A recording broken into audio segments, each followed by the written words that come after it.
all I'm saying is, if you all you have to do in this one, Hazel, is hold the mic, and you'll be in.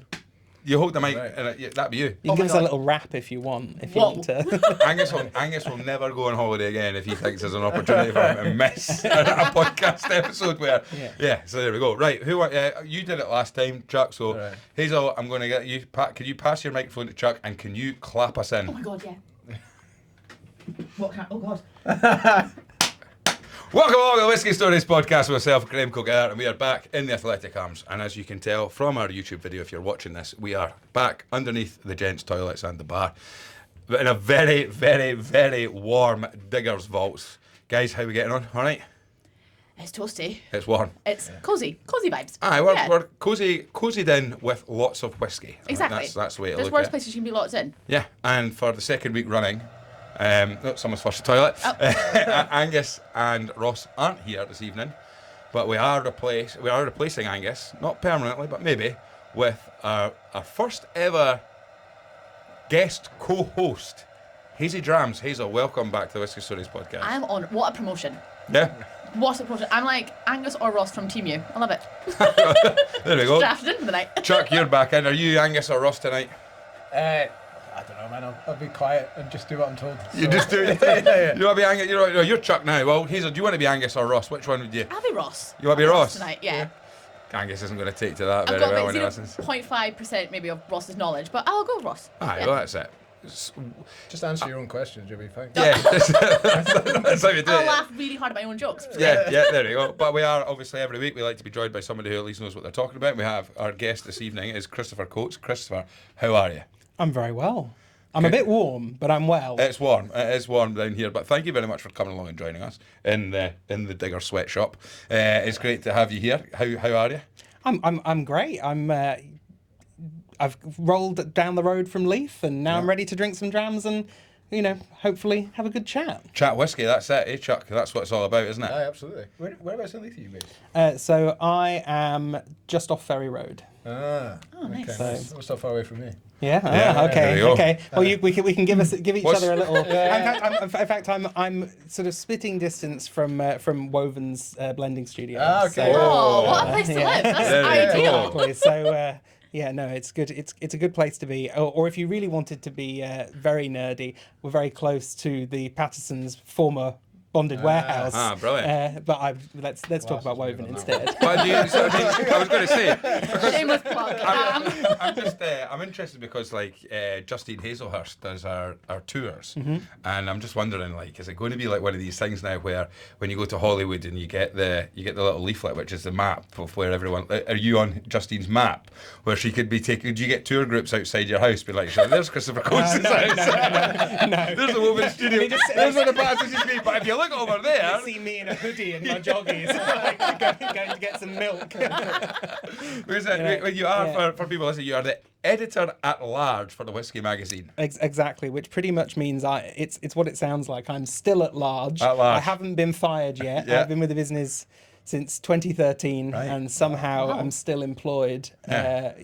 Against my best efforts. So that's so editing. Obviously, in the world of multimedia now, I suppose a magazine isn't just a magazine that we know and what used to be a case of a paper or glossy paper magazine coming through your letterbox every month or something like that. It's everything, isn't it? It's everything. I mean, I often say that I started the business. Started in the business as sort of like the waif that sweeps under the printing presses. Just listening to conversations about whiskey, and eventually sort of ended up writing about it. In time, edited some of the other magazines that the publisher used to produce, and then eventually was appointed as editor of Whisky Magazine. Did that for a few years. Now, in my sort of at-large role, I am mostly focused on, as you're talking about, new media, so mostly on video and digital content. Well, I've seen a lot of your videos. You seem to. It must be really, really tough.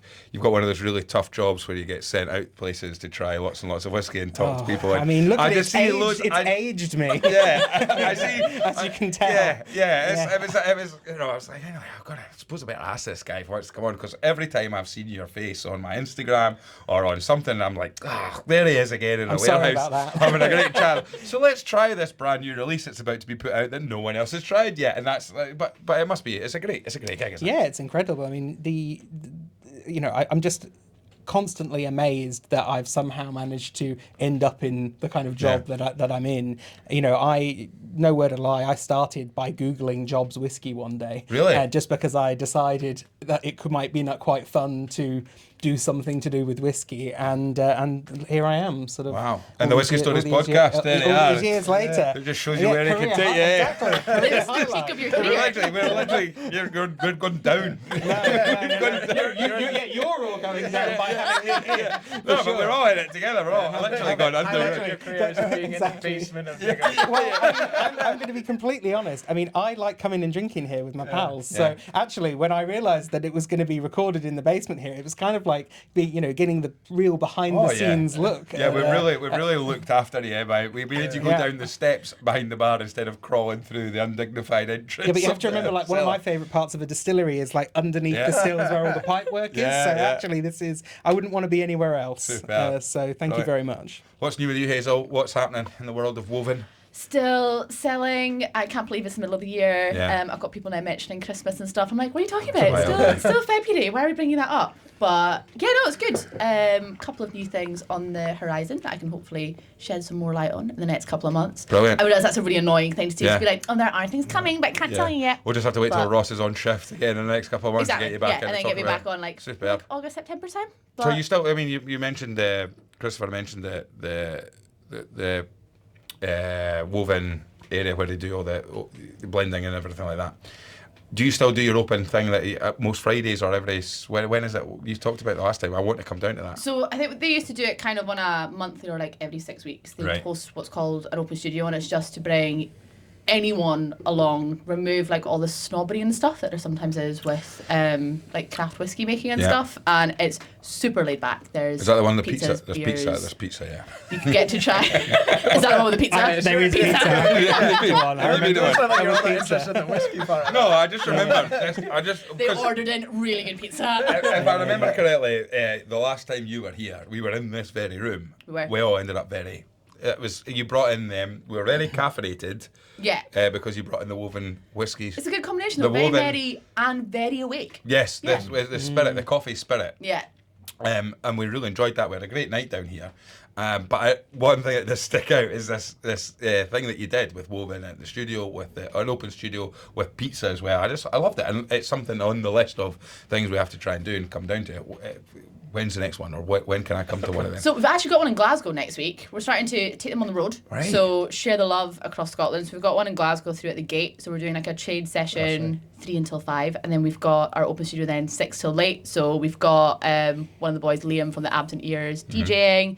We've got discounted drinks in the bar. We've teamed up with the guy from Rapscallion for highballs and stuff. So yeah, just sharing the love a little bit and just bringing more awareness to the brand as well. So what's good about them is anyone can come along, so whether it's like whiskey experts like yourselves or anyone that's not simply everyone's ego here, or just anyone that's not tried whiskey before, or maybe they've seen us when we've done like quite a few what we call like lifestyle partnerships with the likes of Rains, and we did some with Blank Street Barber, not Blank Street, that's the coffee, Blank Barber in Stockbridge.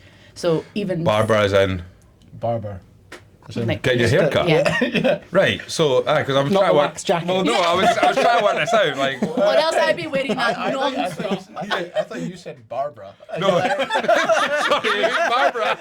With a woman called Barbara. Yeah, Woman X Barbara. Barbara Streisand and Nicholas. Hottest collab of the year. This is fantastic. Woman and Barbara. Yeah. Brilliant. No, but like, goes wait a second. So how do you collaborate? Because I love collaborations, right? We're always looking for one. Whiskey Stories podcast is open for business, but I think it's really, really important that one thing I've seen a lot of through doing the podcast is how different you can try and be with doing different things, right? There's a lot of traditional things that you can do, and they're fantastic as well. Yeah. And I think there's a space for absolutely everything. But what I do see a lot more of, and stuff that we've even tried as well, is to try and like, well, what else can you do? with regards to collaborations, talking about your coffee one with the blenders down in London and things like that. Brilliant. But at the same time, I'm just trying to work out, right, what does it look like? Is it basically just people getting haircuts with their having a dram with them? So I think that they offered drinks anyway to clients that would come in sort of like after work, and then I don't know if they reached out to us or one of the girls kind of seeked them out, just because they're a really cool brand that's just very laid back, very... Not too laid back if you're cutting my hair, though, eh? Yeah. I mean... It's like, oh, Matt's only giving you a buzz cut, but it's okay, we're really chill about it. Aye. Lopsided fade. Yeah, you just got to be like... I'm actually... It's a completely... I mean, it's not a whiskey story, it's a barber story, so maybe if we start the Barber Stories podcast, but I remember when I was about 13 or 14 years old, we went to a barber. I can say the barber as well because it's closed down now. Donegal Barbers in Kirkcaldy. And basically, I was 14 years old. Well. Yeah, I can tell. but basically, it was a Saturday morning. My dad's taking my brother and I to the barbers. Just as we're leaving, I've said, "Can I get my head shaved?" And my mum is like, "Absolutely not. Do not get your head shaved." And she said to my dad, "Do not let Graham get his head shaved." So anyway, to get up to the barbers, and it's like, for me, it was like a man's thing. You're like 14 years old, you're in a barber's on a Saturday morning, there's this bloke sitting reading the newspaper, 2 or 3 blokes getting their hair cut, and there was this one barber who's like the main guy, he's in the middle, and he was just so animated, and he was talking about this story. He'd been on a night out in Kirkcaldy, and him and his pals had got jumped, but this guy had ended up like, well, I've grabbed the first boy by the neck, and I had him up against the wall, and then I done him, and he's like acting it out as he's going. And like, most of us are just sitting watching him. I was just reading the paper, and there's a few like people, I'm watching this guy just like, and then I had the other guy, and I gave him 3 big ones to the ribs, and he was just so animated in that. So anyway, he finished like, right, who's next? Right, wee man, up you come. And he's pointed at me, and I was like, oh my God, like I'm in the hot seat right now. So I sit down, and he says to me, so what you want, pal? And I said, just like short back sides with a little bit of the fringe so I could put some gel in it. Right, hey, bother. And he's like getting the thing on me. And Joe Calzaghe had a big fight on the Friday night, and I'd actually watched it. Nothing else on the telly, not a boxing fan or anything like that.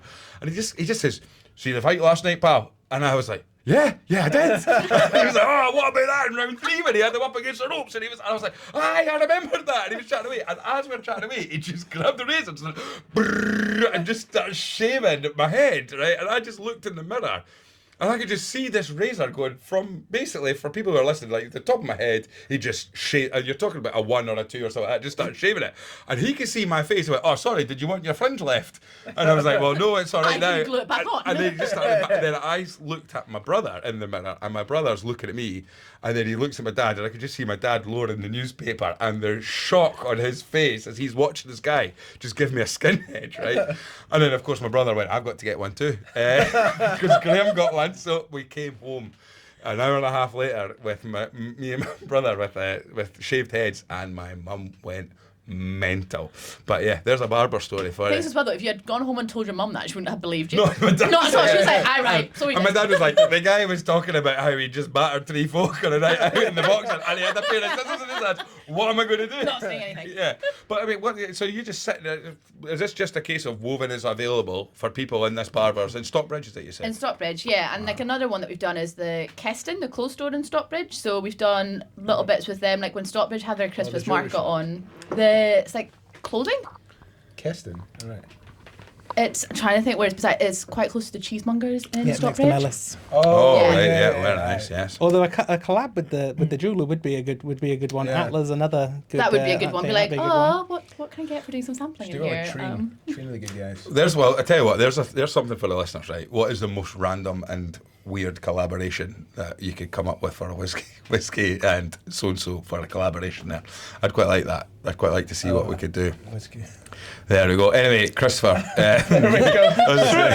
Really, I said this last week. I mean, it really does show you the value Angus has to it. Stops any of these really difficult and awkward silences after I've said some really stupid idea. But so what was the moment, or how did you get into whiskey then? Because you've said you sat there and you've googled like jobs in whiskey. Yeah. So take us back. Where are we? How old are you? So I grew up in the countryside between Perth and Crieff, and we were a famous grouse household. Right. So my parents drank famous grouse and coke. So from a young age, that was what having a whiskey and coke in the room. I wasn't drinking it. Yeah. I mean, I tried, but Yeah. I was used to that. I've also got like a really strong memory of being taken to Glenturret when I was really young. So I was probably, I don't know, 7 years old or something. And I remember So that would have been the taken- famous Grouse experience. Yeah, the Grouse exactly. experience. So Yeah, I've got a vivid memory of being told about Tales of the Mauser and walking around the distillery and Did being they have like, the piano on the floor? oh, the light up piano? No. I think this would have been. I think this Aye. probably would have been probably would have been before that. But I do remember like being given a box to stand on so I could look into the washbacks Yeah. and being told, oh, don't let your glasses fall off into and that really stuck with me. And I think there's maybe some sort of element of fate that kind of pushed me in the direction because when I was very small, the family cat was called Whiskey. All right. Okay. So like there was the family cat was called Whiskey, and then like whiskey was drunk in the house. That's not that interesting. But then I've got this like vivid like core memory sort of going to Glenturret as a wee kid, and I don't know. So I think it just always kind of sparked it as being interesting, and then when I came to Edinburgh to go to uni, I started drinking neat spirits, mainly like tequila and old Sailor Jerry rum before it changed. And I remember I had this German flatmate, and he was sort of horrified that I didn't drink single malt whiskey. And he was like, Christopher, you're from Scotland. You don't drink single malt. What's wrong with you? Wow. So I mean, he was offended. He was Quite creepy as well. no, he was lovely. He was shocked. He was shocked and appalled. Like Couldn't tag him, he'd expected that he was, for him, Yeah. he was like, oh, I'm sharing a flat with this guy that spent his whole life living in Scotland. He's going to be the gateway into Yeah. single malt Yeah. for me. And instead, he did it for me. I mean, I've got a vivid memory. He came into my room one day, sat down at my desk and went, this is Lagavulin, Really? Distiller's Edition. Let's drink this. Wow. and I obviously it like blew my tiny little mind. It was like that scene in Requiem for a Dream. The eyes go, the heart rate increases. Or maybe Homer with the McRib if you're more of a Simpsons reference yeah. kind of guy. And and it completely changed my life. And he took me along to a Napier uni whiskey society tasting, and I was hooked. That was it. And I came home the next day with a bottle of Talisker Distiller's Edition, and I went, oh look, I've got this. And he went, oh, not Lagavulin though. He was like, you tried. I feel like that's the thing though, like when people who aren't from Scotland come over and they're so appalled that we don't all appreciate single malt, and then because I think we're so spoilt that we're brought up around it almost, so that we're so...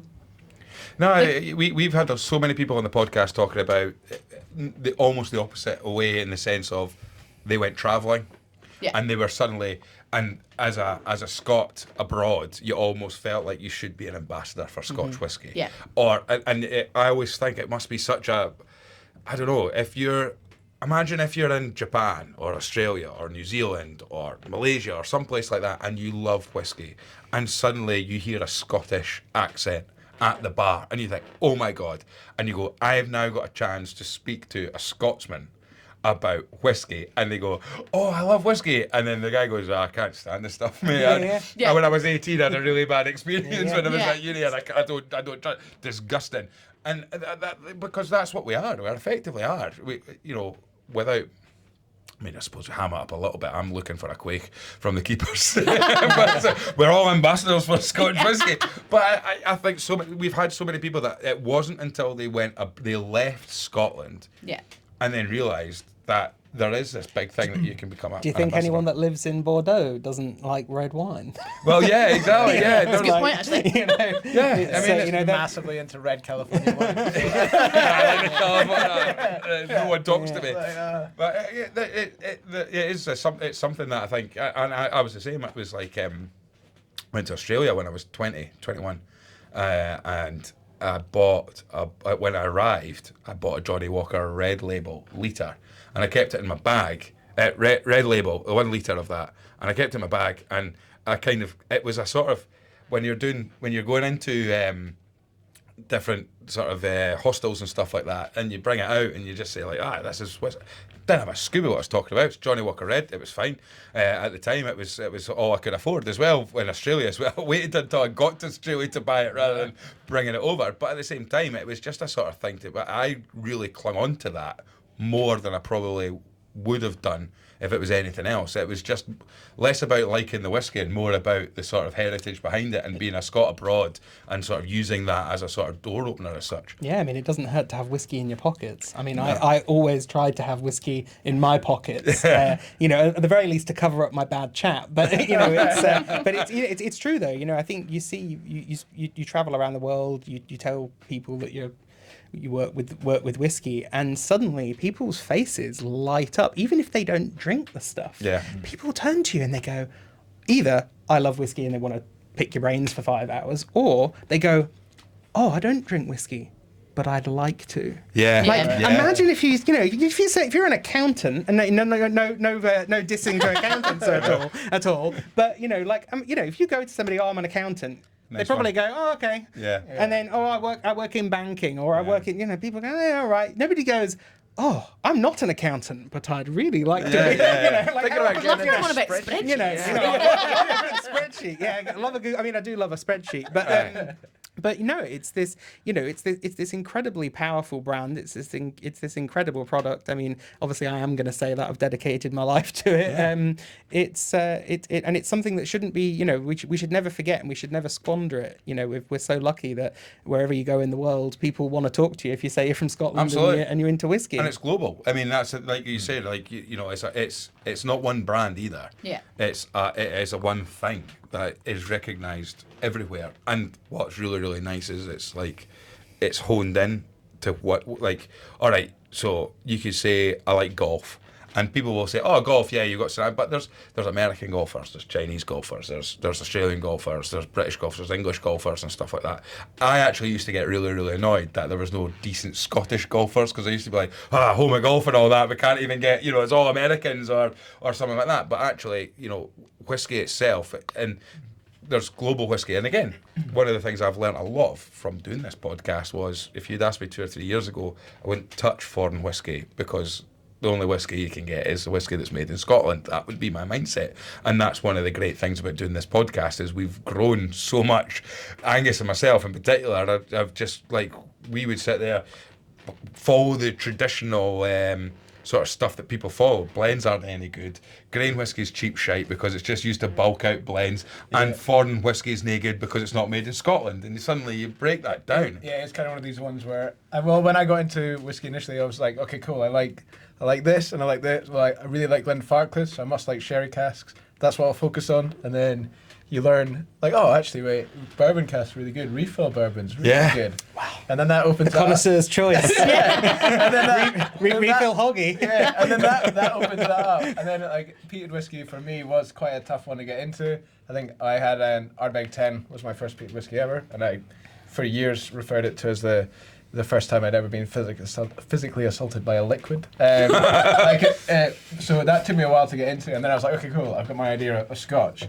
And Bushmills is bad because it's Irish, so it must mean all Irish whiskey's bad. And then I went to Northern Ireland, did a scuba course, and then back to the scuba again. Yeah, and then went at Bushmills, had some really good Bushmills. Yeah, completely opened my eyes. I was like, okay, well, I was wrong about that, and then just continually being wrong. Yeah. Blends I thought were bad because I was into single malts, and then I had tons of really, really good blends. Woven obviously phenomenal. Like, I think SMWS, when they did their first, the Exotic Cargo was like batch one of their blends. Yeah.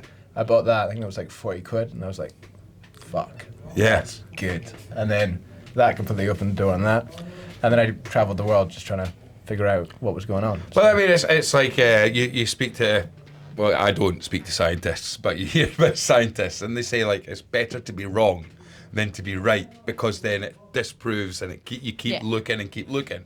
And that's like, it's true. You get, I know a few whiskey drinkers now that I've mentioned them on the podcast a few times, and locally, everyone would refer to him as like, he's a whiskey guy and he knows his stuff about whiskey. But he was only the whiskey guy and he knows his stuff about whiskey because he would sit in the same pub and all he drank was Glenmorangie G10. But the reason he was known as whiskey, I was like, because he drank a lot of it, right? And so everyone just like, oh, he must really like it. He must really know his whiskies, and he would maintain it, and that's fine because everyone's entitled to it. But there is no better whiskey in the world than Glenmorangie G10. That's absolutely fine. So much so that when they announced that that they're discontinuing the Glenmorangie G10, he has bought stock loads of the stuff, and he's convinced that this is going to be like, I'm a winner here. Right. I've got a little bit of insight. He kind of pulled me aside, I'll tell you a wee thing you need to be on for this, by the way. Get yourself a couple of bottles of Glenmorangie G10 because they're stopping it, and I've got a garage full of this. It's going to be stuff. Free Royal Ward Lefroy 10. But he's got all that. But then the thing is, like, he doesn't want to ever be proved wrong. So what he'll do is he'll say, no, I am sorry, but anyone that tells you that they enjoy a peated whiskey from Islay is lying to you, because it is no one can physically handle that. I'm sorry, I will tell you right now, they're lying. It's rubbish. Peated whiskey is no good. And the thing is, he says it with enough authority. He drinks enough whiskey, and he's an older person. That sounds exhausting to be that person. I know. It is. Yeah. No, but it's true. But it's true, and that's it. Imagine being that sure of yourself. I mean, honestly, I know. I was always taught from a very young age that you should never hold on to any belief so tightly that you can't see it anymore. It's. God, imagine going through your whole life and only drinking one brand. And of course, it's a nightmare for people that work in sales and marketing, because they loved people that only drank their product and drank it every day and drank a litre bottle of it every week or something, and that was fine. And now it's not like that. No, and the whiskey industry wants people to like. That's what I've found most fascinating, and it is. And we spoke to yourself. In fact, you were episode number 3. You were the 3rd episode of the podcast, and I was kind of jibing you a little bit for a bit of fun, saying like, but because you kept going on about how like, all the other BDMs, all the other people that work in business development with our other brands, we're all so friendly and we all get on. And I said, but if you've just seen them coming into a pub that you've just walked out, you're letting their tyres down a wee bit, aren't you? Or something like that. What did so-and-so just offer you there? Double it. Yeah, but at the same time, I think that what I like about the whiskey industry, and I'm sure if you dig a little bit deeper, and I'm sure if you look at the way things are going right now, then business has to thrive and people will start to look at that. Elbows might start to push out a little bit more. But ultimately, what I'm trying to find is most people in the industry are saying, if you're drinking whiskey, that's the most important thing. Yeah. And because if you're drinking whiskey, you're drinking a product that we are part of, and we will be along the way. And as long as we can make sure we're somewhere along the way, where you are on that journey, it's where you make it. But at the same time, you're on the way. And if they stumble upon you and they go, Woven, where is Woven on the journey path? Yeah. What would Woven call themselves? Independent bottlers, or would they call themselves a blender? Blender, right. But they're small and they're new. So again, if you're suddenly saying, so to get to Woven, someone needs to go, I'm A-okay with blends, and I'm A-okay with going into somebody new. Yeah. Which for a lot of people is 2 barriers that have, but once someone gets to Woven, and they go, I like that. And then the next barrier is like your hemisphere. It's not Scotch, or it's got world whiskey in it, and suddenly you're saying there's 3 big, but you get there and someone goes, actually, bang on, I'm all for that. It's kind of what like me and yourself, Christopher, were talking about just before we started recording, that the most important thing is we need people to still be enthusiastic about whiskey, because let's be real, world's kind of shit right now. Yeah. Penny pinching, everything, like all bills, everything's going up, like it's a bit rubbish. Yeah. But if we can still go into a room and get people excited about whether it's like our own brands that we're selling or about something that we've tried and we want to show that to friends, that's half the battle. Yeah, absolutely. And like that's, it's great being down here with yourselves tonight, even though I'm driving. Womp womp. but like it's exciting, and you're getting like momentum behind, you've got like tomato and stuff there, you've got your drams and your mysterious bag just sure that we'll be trying later. But it's fun. It is, and I think like one thing I really like about this, and I was speaking to somebody who works in branding in a different industry, and they were kind of not understanding that on our podcast, we kind of say to somebody, if you work for a brand, we give you 1 bonus 3 dram where you can go on brand, right? But we're not forcing people. But it's just, and what this person couldn't get their head around is, wait a minute, they'll come on to your podcast representing a brand, and then when they have the 3 drams, they will happily say 3 whiskies that are probably from 3 different brands, which sounds, from a marketer's point of view, you'd be going, what the hell are you doing? But again, like I've had many conversations with people in senior marketing positions at businesses, and I think there are more of them that get this than, I think there's generally a very cynical view of people that work in sales and marketing, and actually I think that there are more people that love whiskey in those jobs than you'd think. That the confidence and the appearance of confidence that comes from your paid ambassador being able to go on something and say, actually, I do this job because I love whiskey. Yeah. It's not just because it's a good salary and I get to travel around the world or, drink in nice bars all week and talk to people. No, it's because I love this. I'm passionate about this. You want them to be bigging up the whole category. And ultimately, I mean, if anybody's listening that's in these kinds of roles, Scotch has lost overall market share of the overall global whiskey market in the last few years because of the rapid growth of mostly American whiskey, but also Irish whiskey. Wow. That proportion is moving. So you want everybody that works in your business to, one, be feeling valued and upbeat, which they're not going to if you freeze pay and start firing people. And also you want them to be free to be category ambassadors. You want them to be bigging up Scotch at every opportunity. You want them to be showing their genuine passion in it. You don't want them to be scripted people who everybody can tell are scripted. That's not good for anybody's business. And hopefully we'll see that approach borne out. And I think there are big companies that do kind of get it. I mean, we were very. I was very lucky last year. I made a film about blended Scotch in partnership with Ardray, and they were great. I mean, they just said, actually, we just want you to do something on blended Scotch. It's not an Ardray brand thing. It's we want to help you do something about blended Scotch. So we featured Woven in it, we featured Thompson Brothers in it, we featured Compass Box in it. We talked about blended as a category. We talked about Johnny Walker in it. That's fascinating. That to share that space, that was a piece of partnered content, because for them, they were like, well, no, it's about us. We think the right thing to do is to give someone who's really interested in blends and wants to research it the means to go away and tell the story that's interesting in a way that it hasn't been told before. So I felt very lucky to be given that opportunity. So there are people even at the big companies that kind of get this. And I mean, the thing is, the authenticity gets chucked about all the time now. It's the key word. It's the key. Authenticity is, but it is like we had Stephen Woodcock on the podcast from Glen Turner, who was, he's up at Glenmurray, and he talked about the fact that he goes to these whiskey festivals and people say, like, why is Glenmurray so cheap? And he just said, look, we all use the same 3 ingredients, right? It's all made exactly the same way, okay? Obviously, there's distillery character, which is all he was all about. So he said, like, actually, it's nothing to do with, like, why are we so cheap? It's why is everyone else so expensive? That was his point of view. But the bottom line is, like, that element of everyone does it the same way, right? So there's no secret sauce, and there's no hiding about it. I remember hearing about like how Silicon Valley grew and built up what Steve Jobs and all these people came out of Silicon Valley, because at the time it was over on the east coast of America, and it's like all these tech companies, they were building like massive fences around it, and their security was so intense so no one could see. And it wasn't until there's like a famous pub quiz pizza joint or something in Silicon Valley, which basically all it was you had engineers from 5 or 6 different companies all coming on a Thursday night.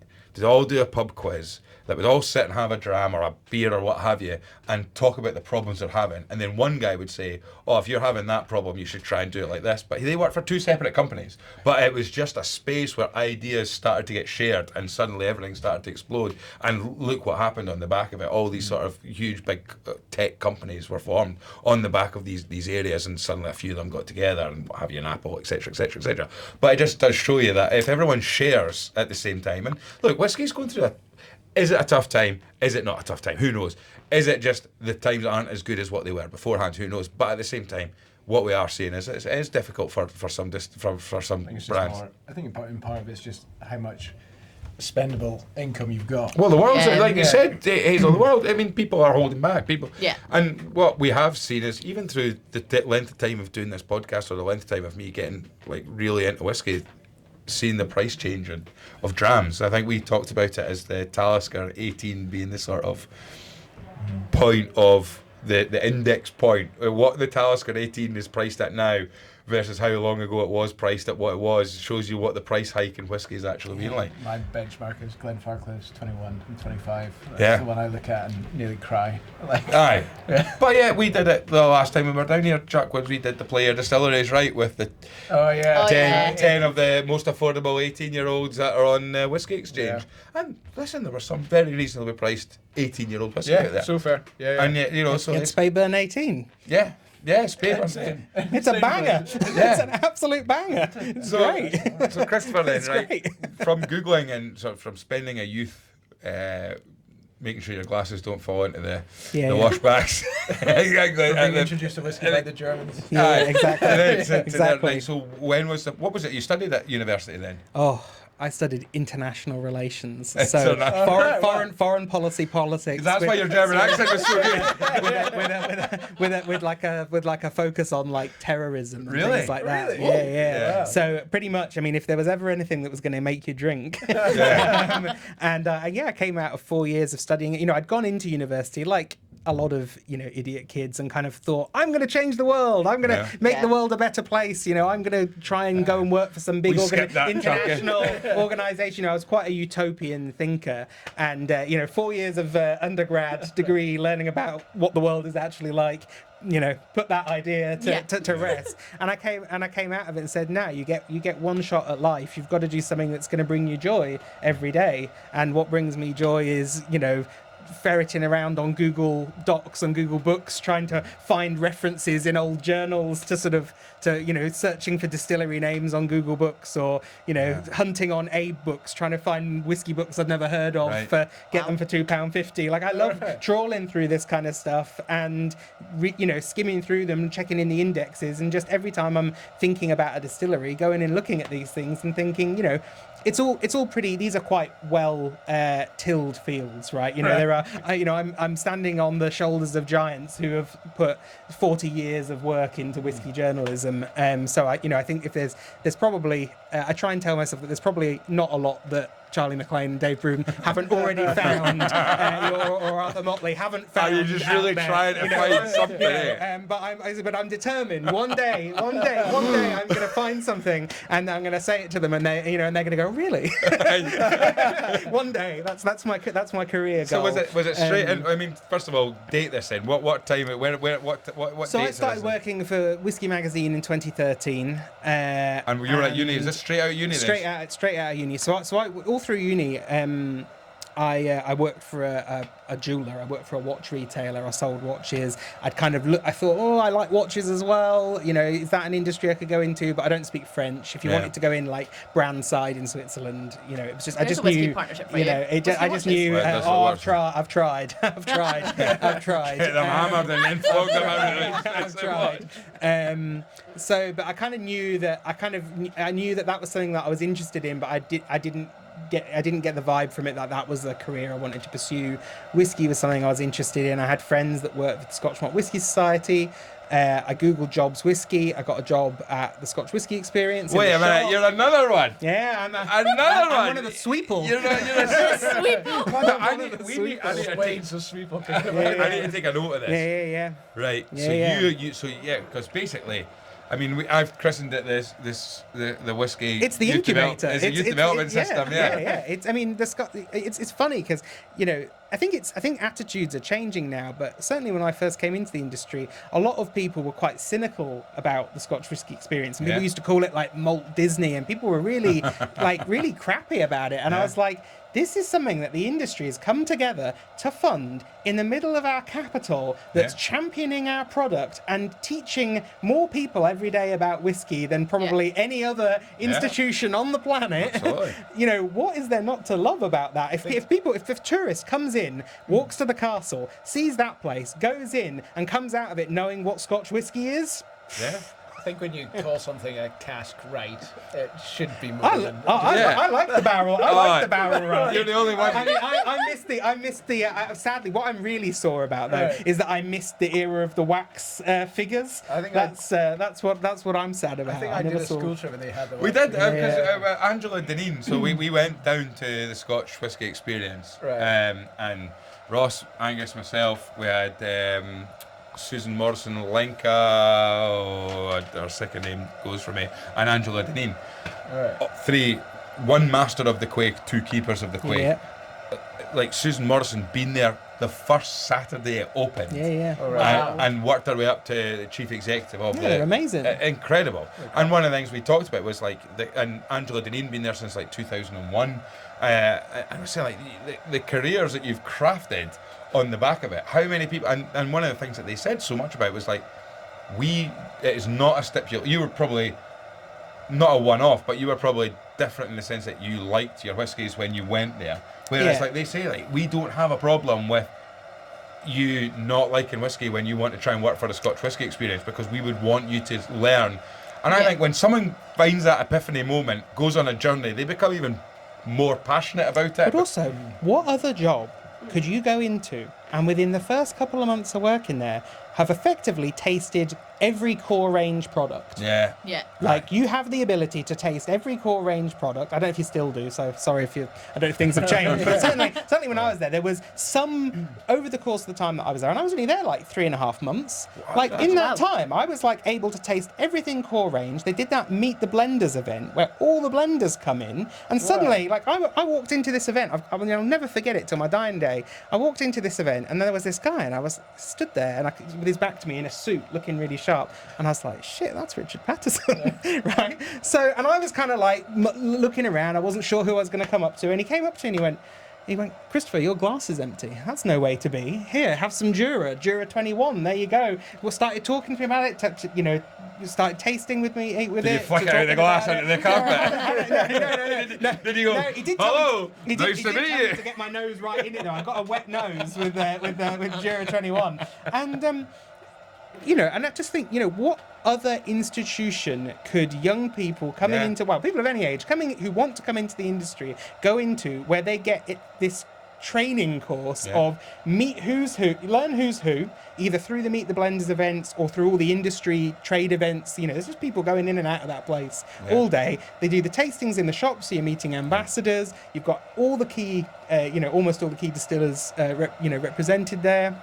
It's fantastic. And obviously, if you didn't start your career there, you started at SMWS, which is, or the whiskey shop as well. We've had a few, we've had... Odd Bins was the generation before me. A lot of people started in Odd Bins. Well, I said it loads of times that, like, I would stay away from the Scotch Whisky Experience because it was a tourist trap and it'd be It sounds like, it's like really gimmicky. It's not just for tourists.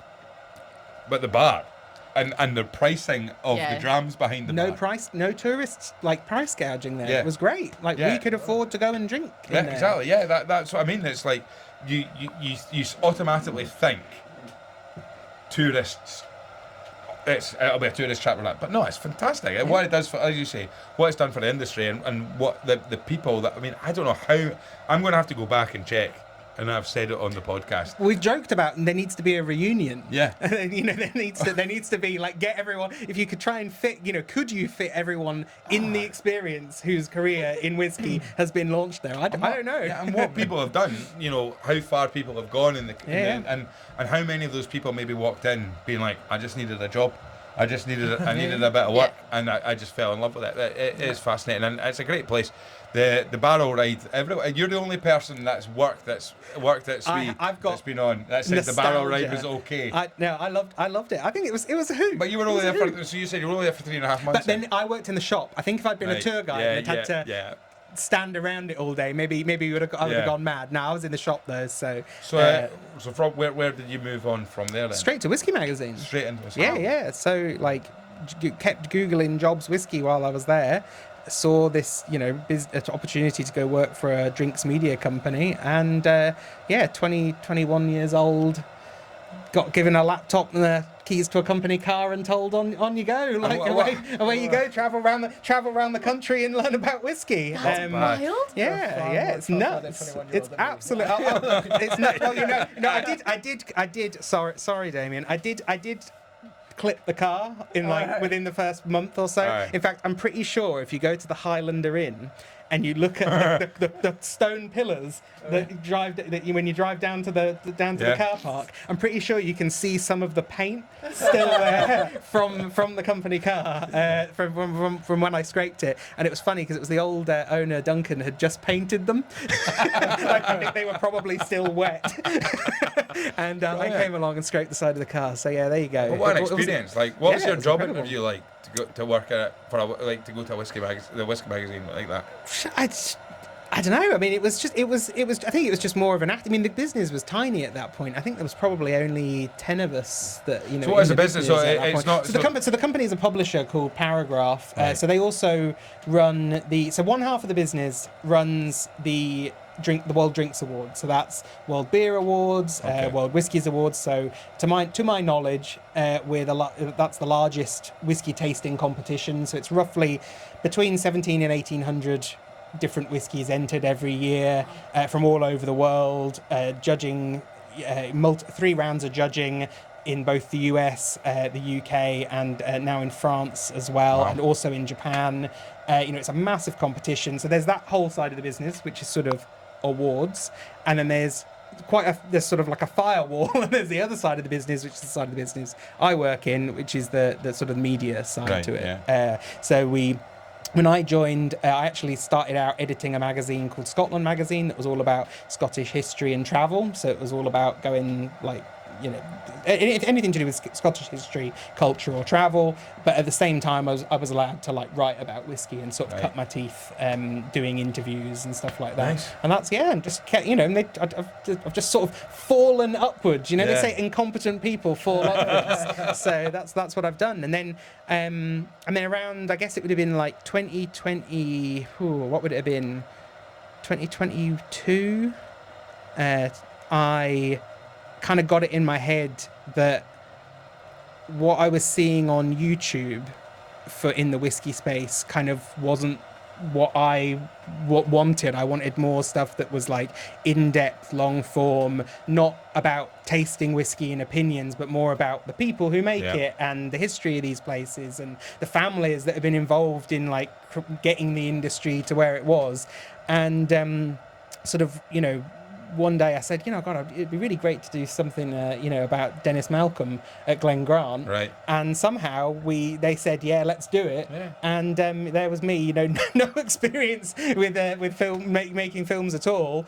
Got a very, very talented film crew from Manchester called Coolbox, and we went up to Glen Grant and spent 2 days interviewing everybody in the Rothers community about Dennis. Really? Spending time walking around the distillery with him, learning about his life. I mean, God, that man's got energy. Yeah. He was born there. Yeah. He was born at that site. Was connected to the distillery for almost in his entire career. Incredible story. So yeah. I mean, right, Hazel. Someone comes to you tomorrow and says, there's the keys to a car, you've got 5 days, go away and then come back with something to write about or talk about in whiskey. Where are you going? Oh, that's a really good question, actually. It's kind of quite it's really bad. As an islander, I've not been to any other islands really. So I would love to go up to Orkney and see Highland Park and that. Yeah. And just spend the day Scuba's there. Up there, really good scuba up there, Chucky. Well. Yeah. I'll leave you underwater and I'll go to the distillery. So you're heading up to Orkney? I'm heading up north. North. As north as you can probably get. Chuck, what about yourself? I probably want to do a deep dive into Little Mill. So it'd be all pictures of a parking lot just outside Glasgow. Nice. And, just trying to find the history of that, and probably focusing on kind of Irish influence on Scotch whisky in the south of Scotland. Brilliant. And that kind of stuff. And why, in particular, is it pig swill that you can taste in Little Mill, in my personal opinion? Pig swill? Yeah. Have you tasted a lot of pig swill? No. I wouldn't go there. Farmer's son. Grew up around it, Because how much freedom were you given then to go away and in your time starting out cutting your teeth and then going away and just finding stories or finding something to write about? Yeah, I mean, it was the attitude was like, as long as you're being productive and speaking to people and telling people about the business and also learning as much as possible. Yeah, it was sort of like, I often talk about it, it was almost like when you read about old-fashioned apprenticeships where you were just told to go and talk to everyone in the industry. And I was very lucky that many people were incredibly patient with me and were like, oh yeah, sure, here's my mobile number. You ever have a question about our big business, just call me up. And, you know, people like Jason Craig from Edgington who ran Highland Park but for several years, and before that ran Cutty. Like he, you know, sometimes I'd call him to ask one question about something to do with, I don't know, whatever aspect of the business. You know, I'd be on the phone for an hour and a half. Just people were so generous with their time, and you know, I'm very nosy. So that helps for journalism. Helps, you know, it helps. I'm very nosy and probably not socially conscious enough not to ask questions that I shouldn't ask. And people, you know, and people were didn't laugh me out of the room, which, you know, they probably should have done. Well, I mean, you'll classify yourself as a journalist then? Yeah, I mean, it's obviously it's a hard, you know, I'm not a journalist insofar as like, you know, I think there's a kind of a view of like newspaper journalists, like they're a breed apart. You know, I'm an independent publishing journalist, and now you know, increasingly spending most of my time focused on like making videos. You know, I get nervous about saying the word film because I make it sound like getting notions of myself or something. You know, filmmaker. No, but I'm not. Like, you know, it's but my goal with everything that we do is that we bring the same level of journalistic like fact checking and integrity to it. So we don't just say stuff because we think it sounds right. Like I agonize. I'm sat until 4 a.m. being like, oh my God, this person said that this thing happened in this, you know, this clan took over this area in this year, but actually it was the year after. Oh my God, I've got to cut it. How am I gonna, you know, that's the kind of obsessive, you know, workflow that people don't see behind the scenes. And obviously, particularly when you delve into the history of distilleries, sometimes the primary records, well, they might exist, but people haven't found them yet. So it involves going to an archive or speaking to people who have experiences of certain archives that can help point you in the right direction to at least give you the outline of the right piece of information. Because I'm just always, you know, very conscious that, you know, there's always somebody out there who knows more about the subject than you do. If you're going to have the gall to put something on YouTube, you've got to make sure, you know, then you've got to make sure it's right. So yes, I mean, that's kind of what I spend my time doing these days. I mean, I picture like journal, you know, like you've mentioned the separation between yourselves, like a publishing journalist and a newspaper journalist, that chase a story. We've got like there's a hot lead. Got a ticket in my hat. I've got a picture of this car that you've been given, and it's just got loads of paper, and you're like, I've got to get back up to Speyside. We're very lucky. We're not given pressure like that. So the editorial brief to Whisky Magazine's editors is publish stories that you find interesting. It's not what is going to get us clicks. We actually aren't measured on click metrics for our stories. We're told to publish stories that we think whiskey people will find interesting or that are worthwhile. So you won't put a headline of it. You won't believe what this distillery is about to release. I mean, I'm probably a mug. I probably should do. You know, I probably should do. But no, like, you know, it's, you know, we're very lucky in that regard that, you know, if it's a story worth telling and it's something worth researching and you think other whiskey fans are going to be interested, then do it. And we try not to do like sensationalist stuff either, you know. It's you know, because which again, you know, maybe that's naive, but that's not what we do. No, I mean, like I say, is there ever anything that you're on? Because it must be really, really difficult. We've already mentioned it, you know, like Charles MacLeod, and there's so many other writers out there. And whiskey is something that's been going around for hundreds of years. So for hundreds of years, people have been documenting and talking about it, and these things get passed down. So how hard is it to find an angle or find a story or find something where you're saying, now there's a story that isn't often talked an awful lot about, or is it about maybe if a brand's coming out with something like a different release that's maybe got a bit of heritage to it that you can follow up on? Let me answer this in a different way, right?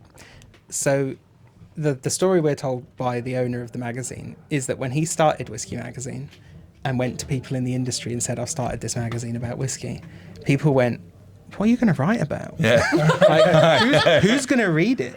It was 1998. Who's going to, like, really? Are people going to read this? Like, what are you going to write about?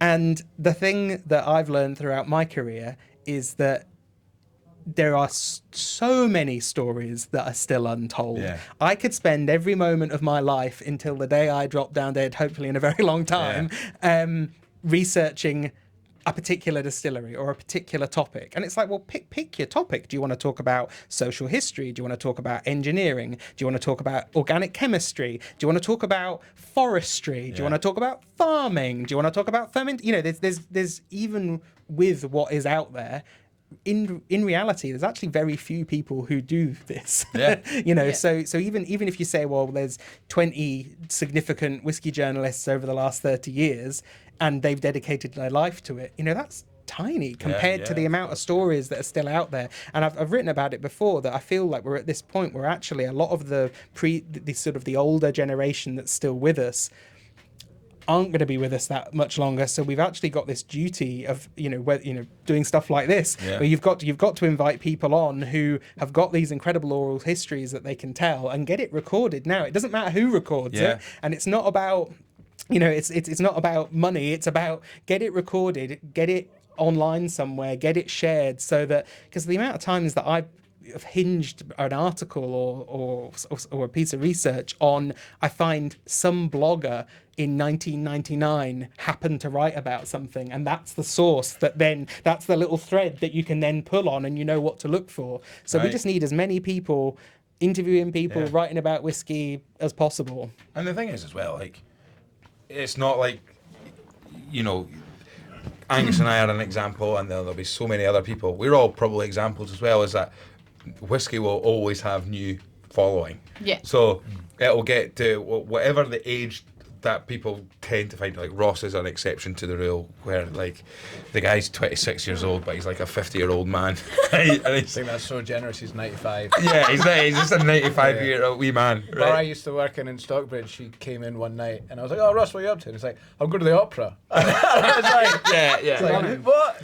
All right. Like, started working. I mean, for somebody to start working in whiskey when they're 18, and that maybe is a slight exception. There's probably not many people, but as people get older, and you go to whiskey festivals, and there'll be groups of guys mainly, and some women as well, where they go, and there'll be one person in that group that maybe goes, "Well, these four guys all really love whiskey, and they just always talk about it, and they've told me to come along to this thing because that's that." But that person might get converted into being and then it doesn't matter then. If they read a story that there'll be plenty of people who maybe, and again, it's that's not that many people, but there'll be loads of people, "Oh, I've heard that story hundreds of times. So-and-so wrote about that was writing about that 20 years ago." Well, it doesn't matter, because the person that person found your article, your story on it first, and that's what. And then guess what? And it's like anyone. If you become obsessive about that particular story, and you say, "Oh, well, so-and-so's written an article about it from 15 years ago," then you could read that article as well, and there will be changes, there'll be differences. There's been some quite cool written work recently with like the bicentenaries of distilleries. So like Fezzer Cairn turned 200 years old. And they did a bit, a writer friend of a friend, he wrote, I think, maybe the introductory blog for the Ferricairn book, Tom Bruce Garden. And he was like really interesting to like delve into a distillery that. Also, friend of a friend, Tom Bruce Garden. Like, I mean, he's like one of the great great writers. I know, yeah. of the industry. Good mates from my mum. All right. Friend of a friend. All right, Tom. You slide down. All right. I'll come playing. He crumbles so bad. There's a story there. There's your mum, Barbara. Moving on. Please, the love of God. Yeah. But no, he wrote on the Ferricairn book for the bicentenary. He's also writing on the Jura one, I think, as well. And he has been going like the Jura, like the history of the Jura distillery is amazing. Yeah. Apparently it's incredibly fascinating, obviously because of all the smuggling and stuff like that. But yeah, interesting guy, and some other interesting books have come out around those things. It's been quite cool to put that microscope on one location and been like, well, 200 years, eh? Let's see. Well, also, did you see the James Eady books? Yeah, I mean, read it. But. Those, I mean, those journals that they republished for me, like, they were like hen's teeth trying to find them on eBay. Like, they cost a fortune because people know that they're worth something to somebody. So, you know, quite often on eBay, if they ever make it to eBay, they're easy 50, 60 quid a go. Really? There's hundreds of them. You don't know whether the one that's being sold has anything that relates to Scotch whisky that is worthwhile in it. So if you want to buy them, it's, you know, you've got to have deep pockets. Not very many of them are digitized, so getting hold of them, you have to like beg, borrow, and steal them off people. You know, if you want to go and check some reference about what was the price of Talisker in whatever year or something. So that service that they did, and I mean, all credit to Royal Mile Whiskies, like they agreed to buy those books, which helped fund the project and allowed it to happen. Like those kinds of projects inspire me, because that's people producing something that was not for commercial gain. That was because that was the right thing to do. That was taking what was the project? Sorry. So have you seen the James Eady? We've heard it referenced a few times. So effectively, they took old wine and spirit journals and distillery profiles that had been published and digitized and republished them, which was, I mean, that contribution to the body of sort of information for whiskey nerds for the future. Like, writers in 100 years will be able to get access to historical information because of that. Because I think Inchterny talked about that to them when we did the. Yeah, but Inchterny did. It was the New Make Spirit project that they did. So Inchterny was one of the partners for that. Yeah, because it's been referenced a couple of times. Yeah, but until you've mentioned they're not cheap, but they're a very fair price for how much time and money would have been put into publishing them. They're well worth getting hold of if you can. The book was like £120 or thereabouts when it came out. Royal Mile Whiskies was selling them, and maybe they still got some. I'm not entirely sure, but I mean, like, I suppose that one of the other things we've talked about, and you see it with maybe Woven and things as well, Hazel, is the fact that we now live in a generation of information, right? And what you're seeing now is distilleries and whiskey brands are giving as much information as possible. Yeah, we were at that tasting with the Glenallachie tasting a couple of weeks ago, Chuck, and they were talking about like and again with Inchterny as well. They were talking about we're not just telling people it's American oak anymore. We're telling them it's from where American it's come from, because that matters. It changes the flavour. Yeah, but it's information now that just people want to have and want to hold. So does that make it easier then for you when you're writing these pieces, because it's more information you're giving out to people because it's more information that's accessible to you? So having spoken to people in the industry who have to make the decisions about what information gets released, obviously I'm a very pro transparency. Like, I think you should respect your customer and not. I think there was an attitude, certainly when I first came into the industry, I remember hearing people say things like, "Oh, that'll confuse the consumer. That's too much info. They don't want that." And it's like, okay, if you're just walking into Tesco and you're buying a bottle of grouse, I don't need to know what the mashman had at Macallan on a Wednesday or whatever, for his lunch. But I think having the information there, so if somebody wants to seek it out and is interested, that's only going to make them respect your company and your distillery more if that information is there for them. And I think, there was a little bit of trial and error where I think, obviously, if you try to push too much on people too soon, then obviously that's going to make them feel stupid or overwhelmed, and you don't want that. But having it there so that if they read the back label and go, "Oh God, I'd like to know more about that," and there's a QR code there. I mean, it's the only good thing that came out of COVID is everyone knows how to use a QR code now. I tried putting them on a few magazines before COVID, and nobody used them. Nobody knew what it was. Because we more and more people want to know why. So you say, why does... But a little information's a dangerous thing as well. Yeah. So that's the other thing, is that if you're going to give information, you have to really give the full story. You have to make sure it's well researched, and you have to make sure it's properly fact checked. It can't be, it almost in some ways needs to be like brand agnostic. You almost need to take your marketing hat off for a minute and go, actually, this is the information we're going to share because it's the right thing to do. Yeah. It's not going to be spun. It's, it's, well, because that is going to give people rope to hang you with if you start trying to, there's some distilleries where, they're not allowed to refer to the previous companies that owned their distilleries in like media. And it's like, well, okay, well, who owned it until you bought it 20 years ago?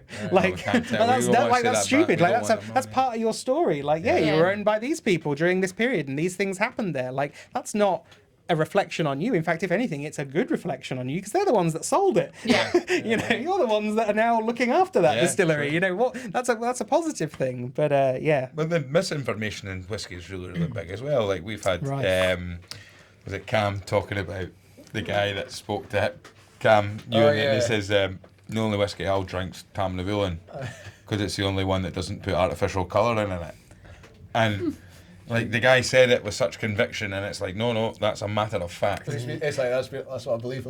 That's what I've been saying for the last 20 years. Yeah, but that's the problem. And then you go, how many people have you told? How many people that you've told? Well, look at sherry casks. Oh, at the end of every tasting, and remember, go home and drink some sherry, because we need those casks. Complete guff. Like, actually has no relation to sherry cask supply chain whatsoever. But people, people hear these. Somebody who worked in the business 45 years ago will have said this at a dinner. Someone went, oh, that was quite a fun thing to say. Yeah. It then gets amplified and taken along the chain. And until somebody goes, actually, no, we need to take our whole team to Jerez and learn about supply chain, which costs money and is a nice to do and not a need to do.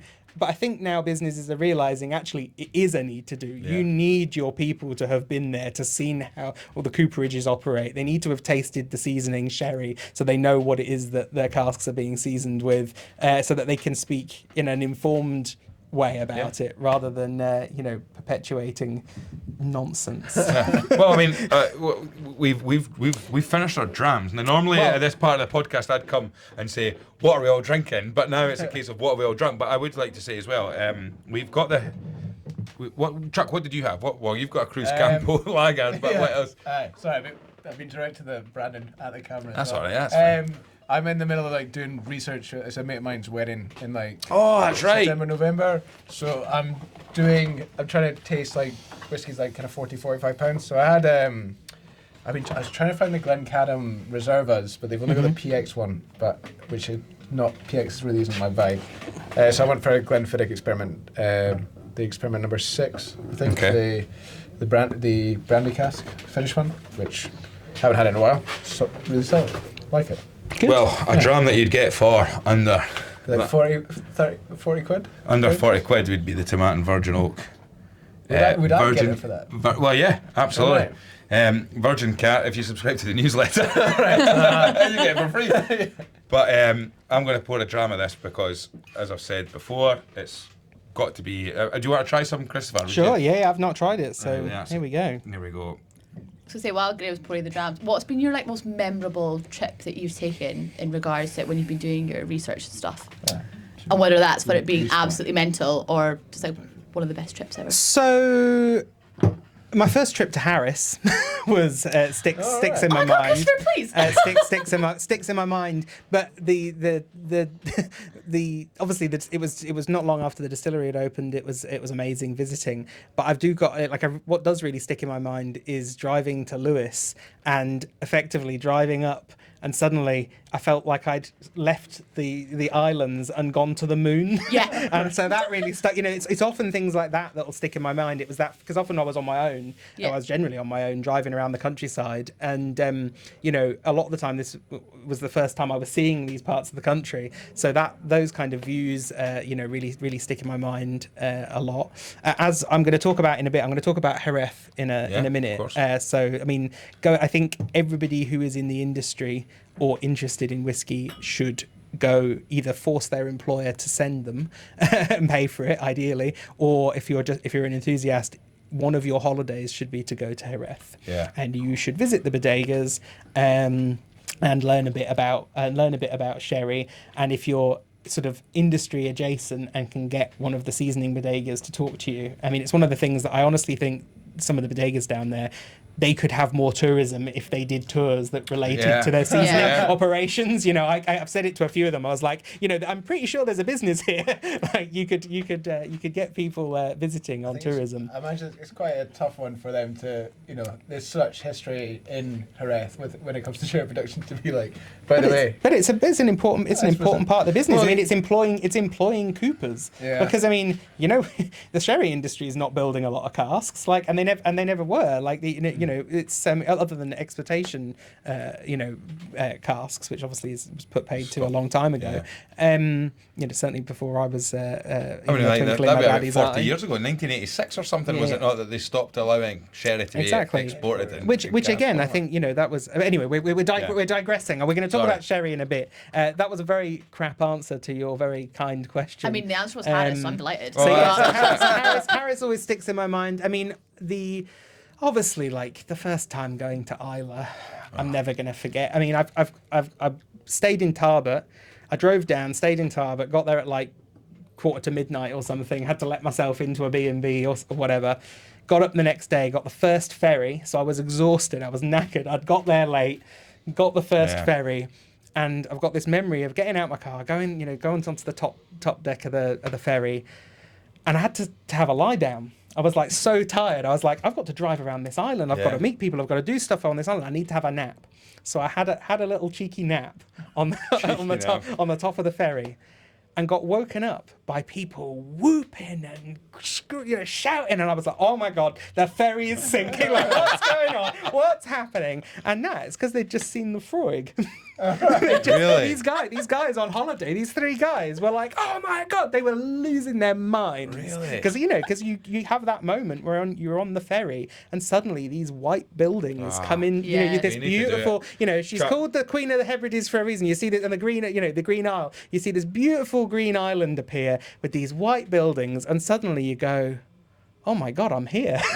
And your fingers start tingling. You know, they call it a pilgrimage for a reason. I mean, I'm never going to forget that until, you know, if I ever do forget that, life won't be worth living anymore. We've talked a lot about Islay over the last 2 or 3 episodes of the podcast with Phage Isle recently, and I think it's got to be something that we do. I've never been.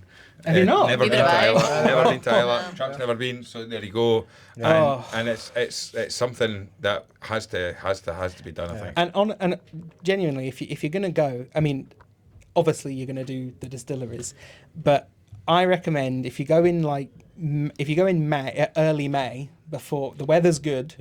Get yourself a cottage, and you know, I've stayed in Bamore, like in one of the terraced terraced houses, and you get a wee bit of garden out the back, looking out over the loch. You have a barbecue, you know, even if it's cold, you know, and actually what I'd recommend is like spend as much time walking in the countryside and take a pair of binoculars, and because you're going to see like wildlife there that you'd just, you know, it's just everywhere. You're tripping over rare birds, really? You know, everywhere you go. It's stunning. To do as much of that as you do of the whiskey, because the nature side of it is, you know, it's enough to go on holiday there for. But it boils down to like how influenced people can be and who that source of influence is. As I've grown up with, well, first of all, so my dad used to work for Ballantyne's. And at the time that he worked for Ballantyne's owned Ardbeg. And do you know that they used to do tastings of where they would bring the single malts together? They would do like, and this is before single, you know, this is in the sort of early 80s and stuff like that. And they used to say, and the joke that they used was, Ardbeg is sheep's piss that they put in to add smokiness to the ballot. Just the level, he said, to make it taste, for the American market, to make it taste like that. Because at that time, and that's what my dad will always laugh about, is he sees Ardbeg now as what they are. And he goes, I can tell you right now, you know, when Hiram Walker owned Ardbeg in the 70s and 80s, and he said that's what tastings, the people would say, and that was when it was, because single malts were something that people didn't drink an awful lot of because it was all about the blend. But and this was the point that they would make, was at the end of the tasting, they would get to try this horrible, smoky, medicinal stuff. Now, I don't know, back then maybe it wasn't as refined as maybe it wasn't as honed in. That your Ardbeg 10s and all that kind of stuff. If it's being made for single malt production, it might be getting made with a little bit more tender love and care than it was if it's just bulk stuff that's going into a blend, and only a certain amount of it's going into a blend that's just to cap a little bit of flavour into it. So maybe it was a bit more rough around the edges, I don't know. But that's what my dad used to say. He said, yeah, we used to say it was, the joke was the guy that used to do the tastings, he was a rep, would just say, they would do, so what they would do is because they were part of the maltings, they would do special farmers, like young farmers and farmer tastings, rugby clubs, local rugby clubs and all that in the local communities. They would do these Valentine's tastings where they would have Milton Duff, Glenburgie, a few other bits and bobs and finish with an Ardbeg. And he said it was the glass that it was like, don't drink it, it'll make you go blind, it's this, that, next thing. But once we stick it in the Valentine's blend, it changed it. But this is the thing, it's like, I grew up with this. First of all, my dad not being a whiskey drinker, but that was his. And then this guy I'm telling you about who... Isn't that part of the story really with like Port Ellen? Like really, like back in the day, I think, was there a Port Ellen 12? I mean, obviously closed in 1983. I think there was a release, and it was like supposed to be just fucking god awful. Like undrinkable, and then, you wait. A lot of the distilleries that got closed were closed for a reason. Reasons, I mean, I think Rosebank obviously been like one of the most controversial ones because it did have a following. But like I think Port Ellen was supposed to be just, shoot's piss. And then after 20 years or something in casks, Pete really mailed out, and there's some incredible flavour profiles there.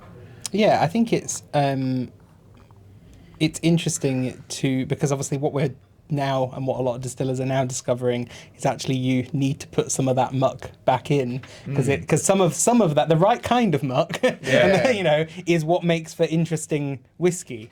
But it's a hard one for them, because the reality is, even if you take spirits enthusiasts and you take 100 of them and you put them in a room and you give them a blind tasting, half the people in the room won't like the peated spirit that you give to them.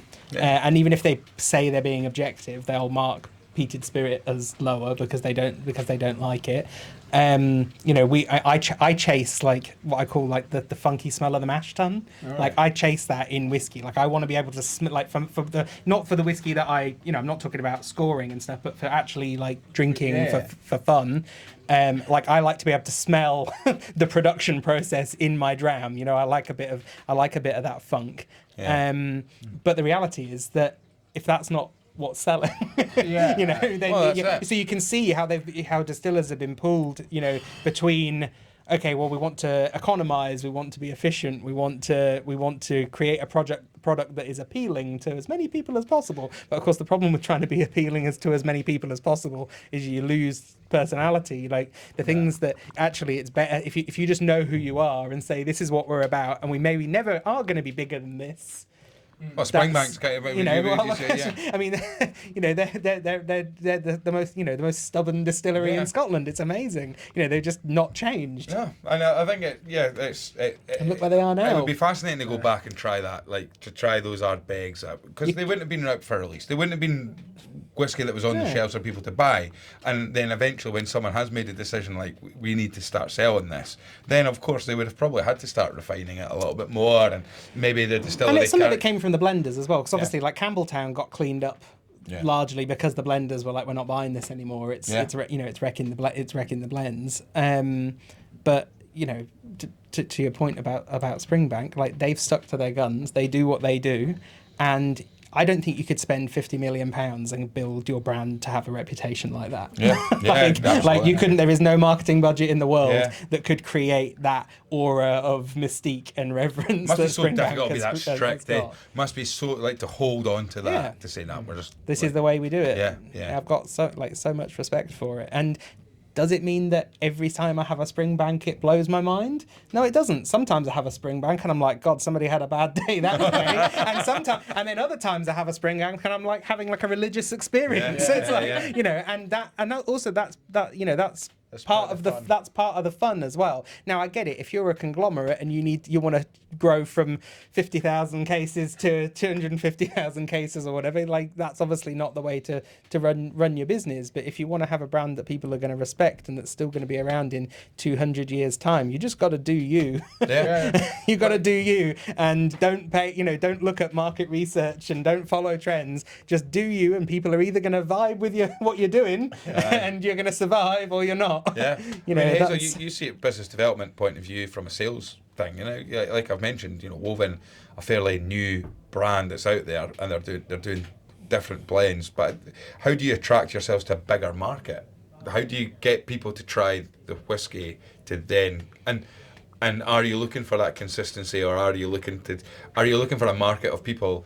Like it was funny tonight. I was up at the bar and I said, I was in here yesterday. I popped in to do some stuff with the tomatin, and I said I'll have a quick 2 drams, and I really enjoyed it. And it was one of the drams I had. It was the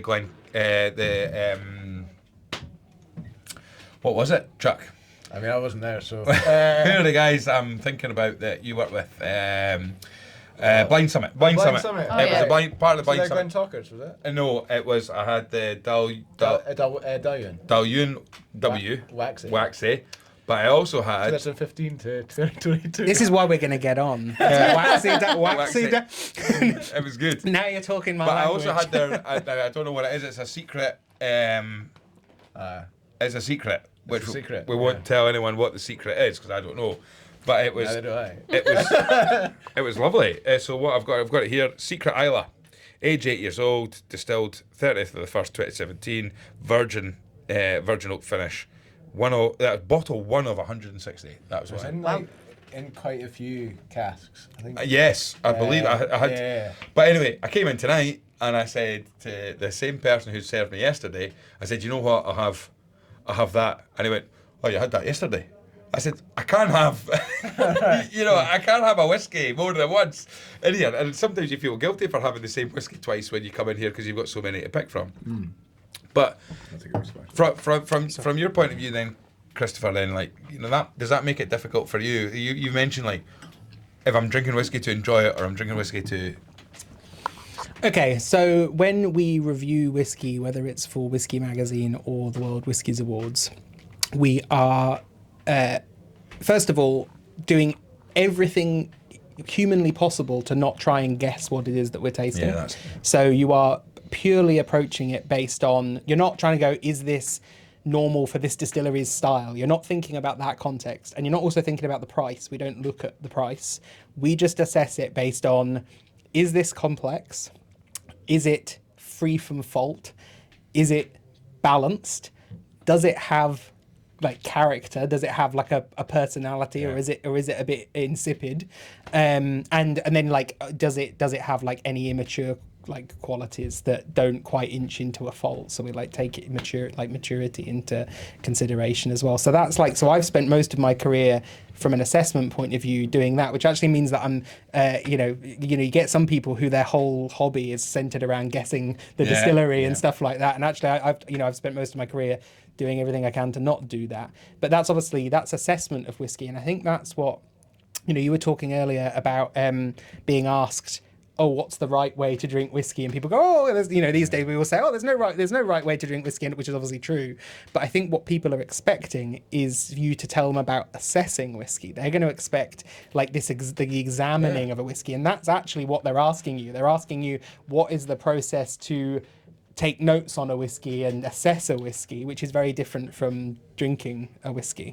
I think when we look at our 60 seconds sniff it, sip it, score it 60-second whiskey review, we try and do it as the most honest, and it's instant. So you're not going, I'm getting this, I'm getting that, and that's it. But we try and do it. But Hazel, what I was going to ask there, was when you look at what you're selling with Woven, and you're trying to work out how do you want to try and always appeal to a market where every release or is going to be this similar, so that people know, I see that unique bottle, I know the kind of flavour profile I'm going to get from that bottle, so I know I like that? Or are you trying to appeal to a market where they go, I've not seen that bottle before, but I want to try it because it's different and it's new, and I might not like it, but I might like it, but I want to try it anyway. Probably more so that one, because obviously we're in like a really unique looking bottle. The amount of times, I don't know if I was saying this when I was on before, but the amount of times I'm at a whiskey show and people are like, oh, it's a shampoo in here, and I'm like, what does that, what does that say about the state of my hair today?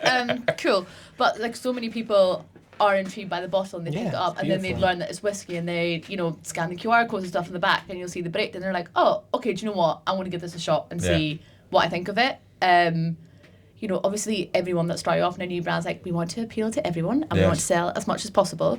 But kind of touching on what we were talking about earlier about bringing in different communities, like the coffee community, teaming up with like the shops like Keston and stuff, is people that maybe normally wouldn't think that they would enjoy whiskies, and bringing them into it and being like, by the way, you can try this like cool experimental stuff that we're doing, and then they scan the back and say, okay, cool, they're working with like Loch Lomond or Thompson's in New Zealand. Then they can go maybe here and they'll find like the almost like the deconstructed woven bottles on the back of Kev's bar here as well. Yeah. So. And do you have core, like, will you have a core range? Yeah. We've got our 3 cores, and now the coffee's actually part of the core as well, because it's a great complaint to have. We made it as a limited edition and then it just blew up. We're going to start continuously making that to be part of our It's core. your Cafe Patron. Cafe Patron of whiskey. That's what's always great. And that's where, like, because again, I think Cody Reynolds talked about like the journey that people go on when they're whiskey fans, a cycle. Yeah. And it's like, I'm in a stage where we've been exposed to so many independent bottlers, and it's great. But the inconsistencies is sometimes the great thing about it, or the differences that you're getting. So you're suddenly going, wow, I've tried an Inchgour in a Sauternes cask and it was amazing, but there's also an Inchgour in this. Or, you know, when we did the Pintail tasting in the Bottler Spotlight truck, again, trying some of the casks that sweet wine finishes that they have, it's completely different. You're never going to taste that again. But the thing about it is, just like I was like with the Blind Summit, is that's one bottle of 160. Once it's gone, it's gone. Yeah. So then you can't go to Blind Summit and say, I really want that as a core range. Once it's, but then you have to then go, I just have to, and that's what we talked about. The Thompson brothers is like, trust is a big thing. Yeah. Right, I trust them, because when they brought out that release, their Altmore, I loved it. So I'm going to love the next release. But that's what independent bottling is meant to be about. Yes. As the first thing, you know, one of the first people I met upon like joining Whisky Magazine was Cara Lane. Right. And I remember her saying to me, like, you're only as good as the last whiskey that you released, right? That's what independent bottling is about. And you know, there's a lot of pressure that comes with that, you know, and I think that's, you know, there are trusted names that, you know, and I think there's some new names that are becoming trusted that are coming in. I think there's also a lot of people who are just like, I think whiskey's going to make me a quick buck, I'm going to start a bottler, which is actually a very good way to lose a hell of a lot of money, I think. And you're fighting for shelf space. I mean, but then I suppose with it being a blend, if you can have core.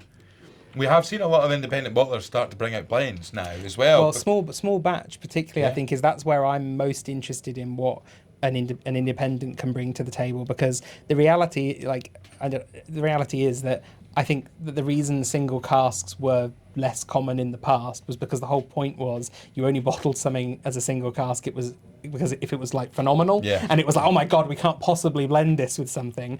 Now everyone's kind of the general public, or a portion of the general public, have now cottoned onto this idea of like, oh, it's a single cask, it's limited, it's never going to come again. So people are being sold on this idea that it's like, oh my god, it's like a one-off. That's why I'm going to buy it. But actually, as somebody who tastes a lot of whiskey, it's like, but should that have actually been bottled as a single cask? Should that actually would that have performed better in a small batch of like 4 casks or 10 casks batched together, and actually it would overall maybe been a better whiskey at the same price. That's kind of where Compass Box kind of opened the door, where they started kind of curating blends for flavour profiles, and obviously Woven's expanded that even more and really kind of even smaller blending processes. I mean, the core range for Woven's been really cool.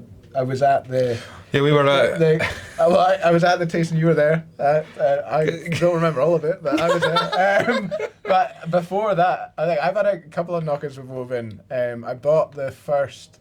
I think I just got an Instagram post when it first came out during lockdown. And I was like, I have money. I will buy 1, 2, and 3, and then bought them. And I potentially could have been one of the first persons to see this studio.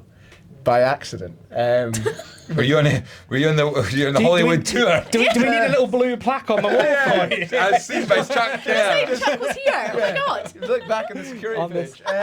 No, because I had said I'd collect it. And this was like just after the big first lockdown had finished. Yeah.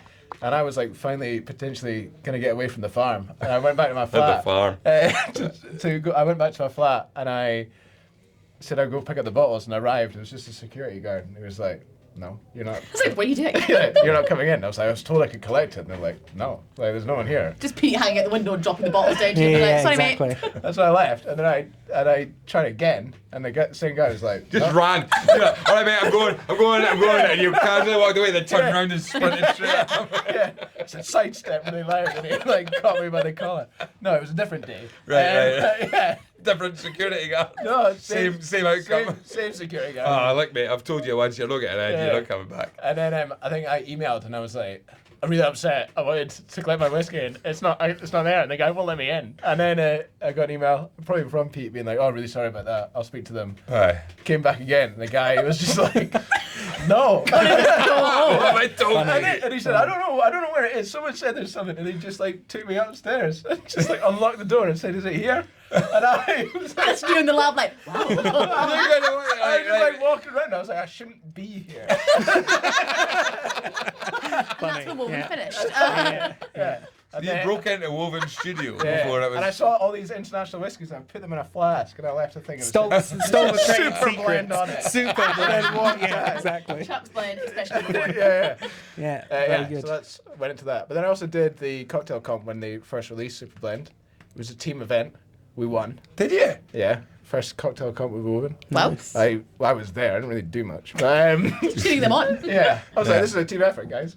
Well, I'll hold the shake. on the subject of cocktail competition, is the highball? Can we? Is it? Sorry. Can I just interrupt before we move on? Can I go to the loo? Yes. Can we put a cut in? Yeah, that's fine. Been living with my mum's for like 6 months. Your friend, of course. I'm your friend. I don't know why I didn't I mean, a mutual friend. All right, it was my mum. It took literally no push whatsoever. Oh, he was like, that's a pretty decent mutual friend. All right, I'll come clean. It's my mum. I'm sorry. Like you could have written that out. I don't know why I didn't say it from the get-go. You could have just He's also my friend. just the way I get pints with him. you absolutely fucking crumbled at the first don't little know, bit. I got All right, it was my mum. Okay. nervous. Hazel, do you want to clap us back in again? Twice in one episode. I know you So get 4 exciting. claps here. Unheard of. Okay, shall we? Right, so all I'll do is I'll introduce this first. I'll say, now you've brought some drams in with you. Right. Whoa. Now, Christopher, we've just stopped for a quick refreshment and lavatory break, but you have brought some drams in with you as well this evening. I have. Oh, fantastic. I brought in some whiskey that I think is interesting that I hope you haven't tried yet. Well, absolutely delighted. And the fact is that, Angus and I talk about this. Recently we had Mike Brown on, and he came bearing gifts. We never ask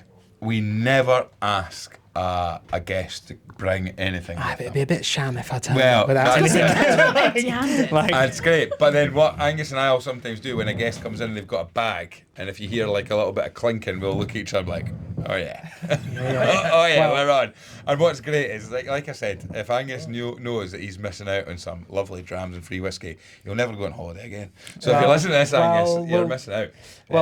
So what we got then? So I the first two I wanted to bring were something. two. The Great first two. start. This is why when you said there's only 15 minutes left, I was like, well, we've got to get down to some whiskey, some serious whiskey drinking. So the first whiskey that I brought is from a Tasmanian distillery on the north coast of Tasmania called Hellier's Road.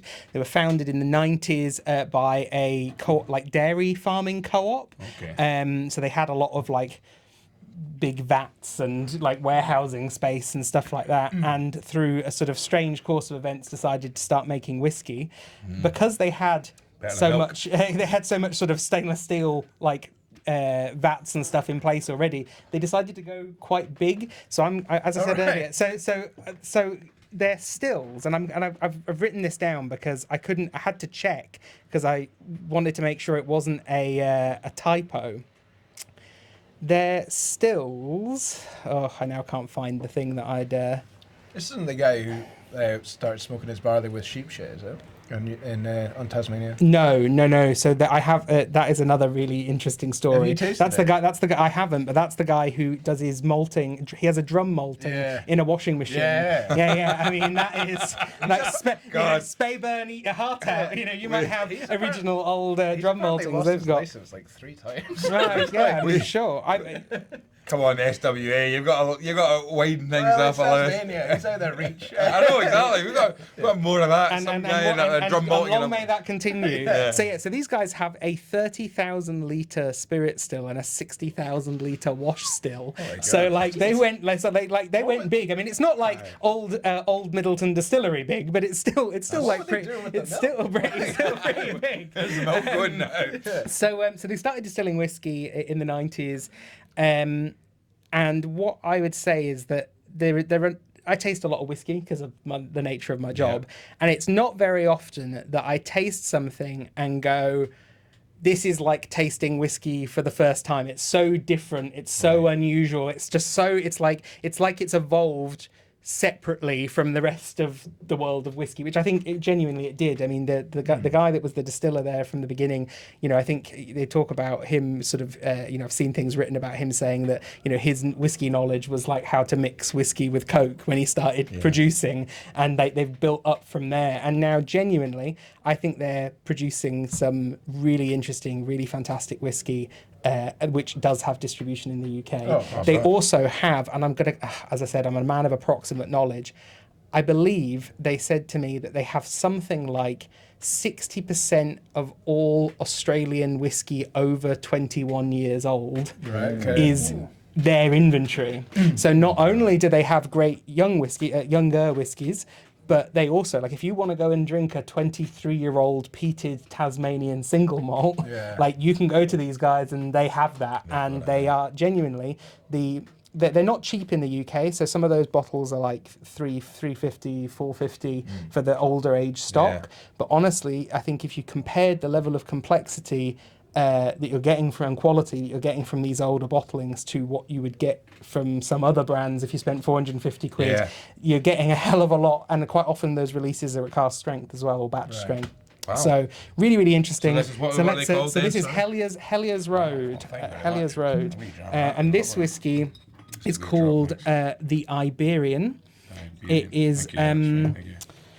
It has been matured in both a sherry cask and a port cask, and it tastes just. It's like there's only one other whiskey that I've had that I would say it sort of comes, you know, close. It's really unusual. So it's like, it tastes almost like, you know, it's been matured in a sherry cask and a port cask, but it tastes almost like it's been in like a marmalade, like a marmalade cask or something. A little Christmassy drum. It's almost like a whole. It's got like, you know, like Lebkuchen, the like spiced Christmas biscuits. It kind of smells like that. It smells like marmalade. It's almost like they've invented a different spirit category, and I love it. I absolutely, as you can see from this bottle, it's like it's nearly empty, because I always think it's because of the nature of what I do. I get to taste stuff that is so. Sometimes when you first have it, you're like, oh my god, this almost doesn't taste like whiskey. And if you've only ever really drunk Scotch, or you've only ever really drunk bourbon, you might taste something and go, oh, that's not right. I don't like this, or this is too different, or whatever. But this is a good different. And it's also, I think it's accessible in its flavours as well. So some people making stuff that's different are chasing that barnyardy, pig swill, farmyardy, which, you know, personally I do also like a little bit of that, and like some like oil paints and stuff like that in you know in certain whiskies, and I do like that. But obviously that is very hard to get more than a tiny group of whiskey nerds on board with.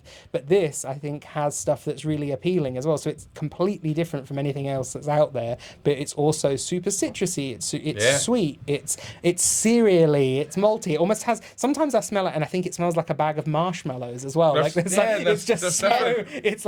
almost like they've, as I said, it's almost like they've created like a different single malt category. It really reminds me of like the gelatine in Jaffa cake. Like kind of like orange, like mouthfeel. It's really nice. Lovely. Do you like it? Yeah, I hope you like it. Yeah, I just think it's just like, for me, I talk about in whiskey, I talk about having a tasting Kilchoman for the first time moment, right? Because I remember the first time I had Machir Bay, I tasted it and went, oh shit, this is some bloody good. This is like ding, like my whole brain lit up, and that doesn't happen all that often when something really has this like almost visceral response for you. But I remember when I tasted this, I had that kind of I'll never forget it. And, well, there you go. So that's, I think, well worth seeking out. Really interesting, really interesting distillery, really interesting whiskey. And if you've got, either 100 quid in your pocket or you've got more, 400 quid in your pocket, and you want something old, I think if you're all about flavour and old age flavour, that's a distillery to look at. Brilliant. Well, thank you very much. So that's dram number 1. Now, is this part of your what 3 drams? Well, I guess so. Right. So, hang on, right, all right, okay. So, I mean, is this one of your what 3 drams? Yeah. Right, I think so. This is a genius way to do it. You think so? Right. Well, listen, we always, if someone's, what 3 drams, right, okay, I'll need to take a note of this, right. So we are on your what 3, right. Yeah. Rewind a bit. Welcome back. So, Decided to begin. Now, Christopher, it is time of the evening when we talk about your what 3 drams. Any 3 drams that have any sort of meaning to you or any story associated with them, it would be great. What have you brought in with you? No, well, but that is right. Okay. So I mean, I don't know if you know Alex Thompson, who manages the visitor centre at Glenturret. The visitor experience at Glenturret. So I went up to him when I tasted this for the first time. It was at a World Whiskies Awards judging session afterwards. Well, after the judging was done, we put out like a bar of like entries. And I tasted this, had that moment of like, oh my God, my brain's just been switched on. It's like I've tasted whiskey for the first time again. I call it like the jaded Ratatouille critic moment. Like suddenly I was clutching at my mother's skirts in the kitchen. Your parents in the living room having whiskey and coke. Yeah, exactly.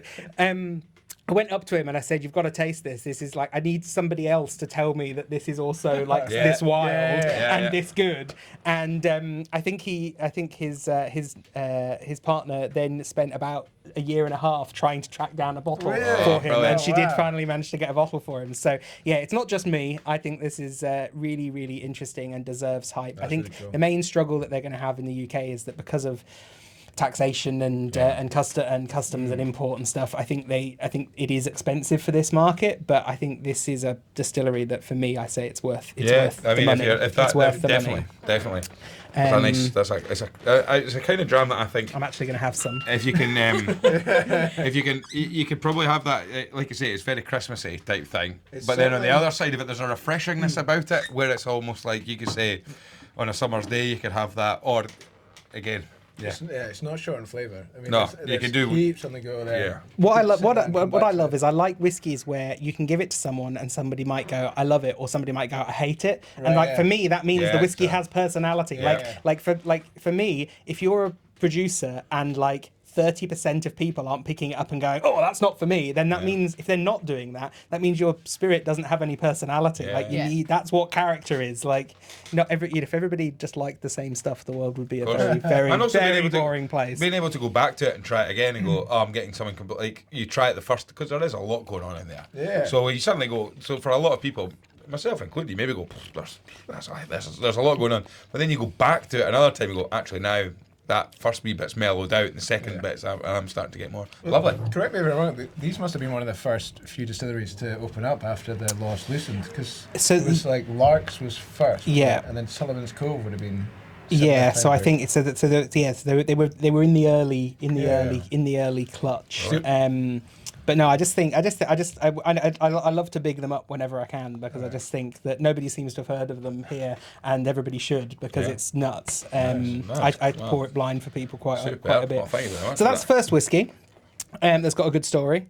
The second whiskey is, we were talking about blends. We were talking about Woven. I've got massive respect for Woven because that, I think, is another great example of doing something because it's interesting and the right thing to do, not because an insight report from somewhere said that this was going to be the way to, make your shareholders millions of pounds. It's being done because it's the right thing to do and it's interesting and it's pushing boundaries in the category.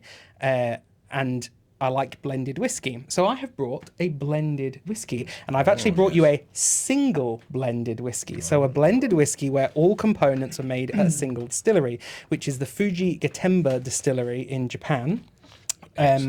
Which if you are a Scotch person and you are not a Japanese whiskey person and you want to sort of understand kind of what Fuji Gatemba's deal is in one sentence, it is the Loch Lomond of Japan, right? Love that. That's how I describe it to people. Now, obviously, I know that that's like. You could, somebody's going to be like, yeah, well, lots of distilleries in Japan make different spirit styles. Are they not all like Loch Lomond? It's like, well, no, because some of them are doing, floor malting and direct firing. And so no, I think if you're purely talking about something that is actually similar in its business model, this distillery is owned by Kirin, the brewers.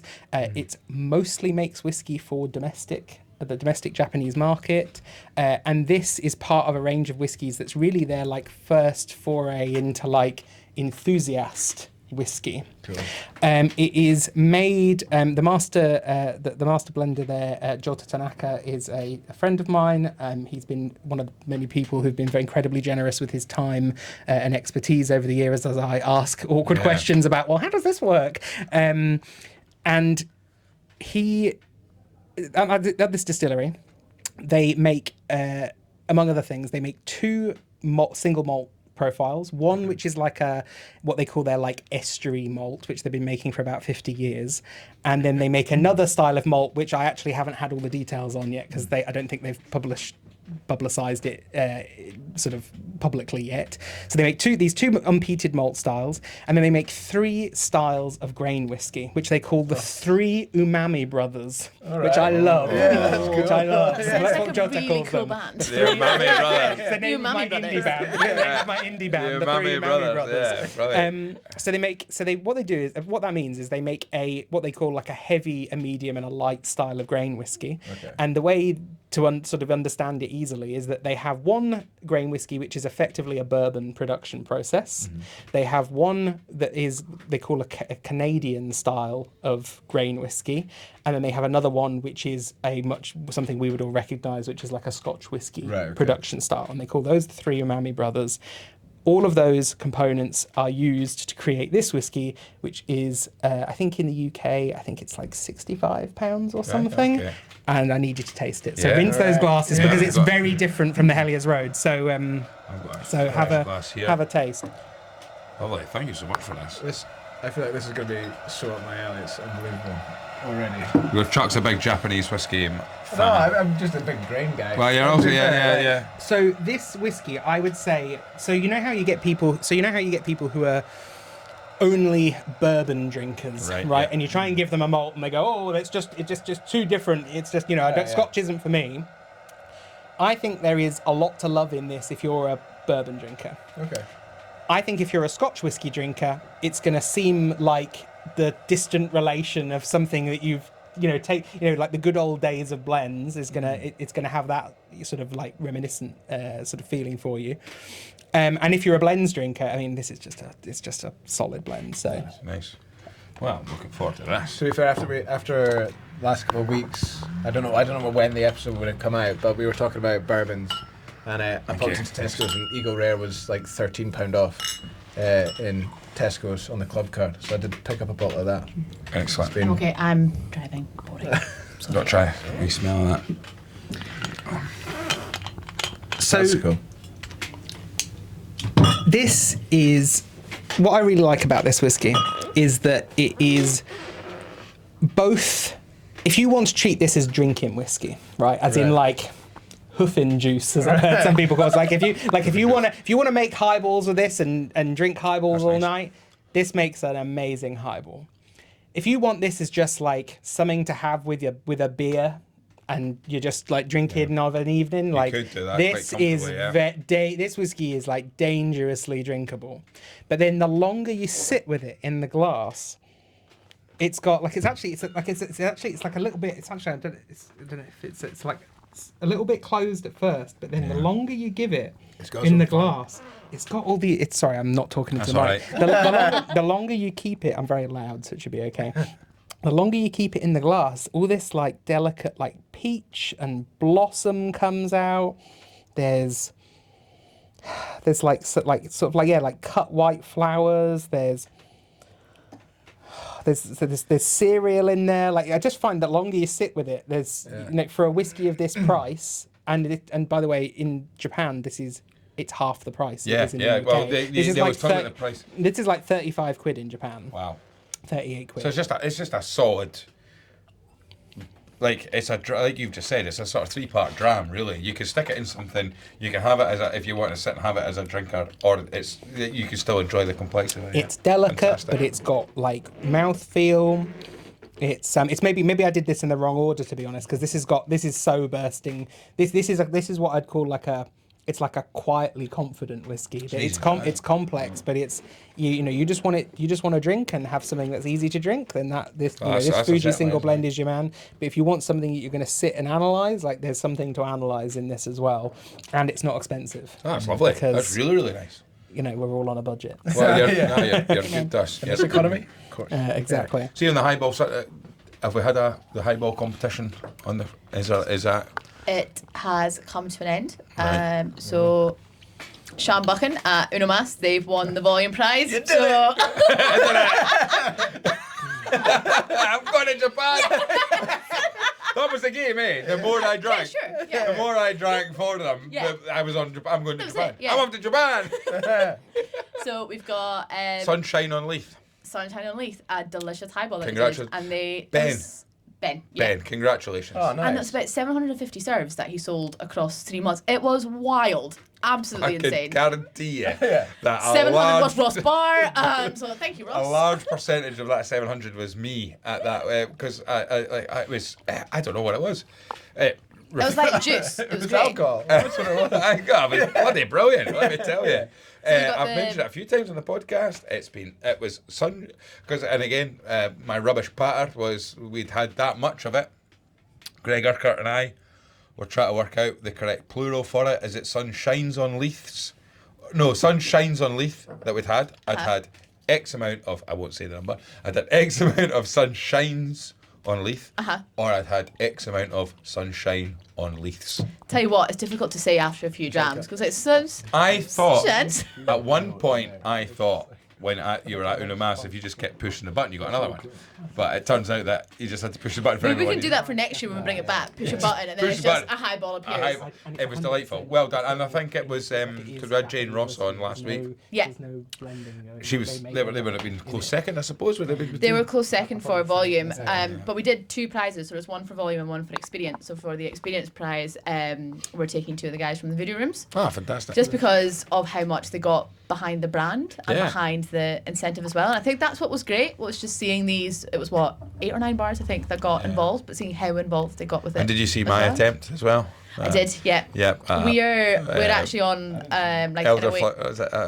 hemisphere. And oh my god, you did like hemisphere, was it like an elder flower, like, it was only cordial type thing? It was the only thing that they had back. Basically, it was a Scotch and summer's day, and I've marched carrying all the kit from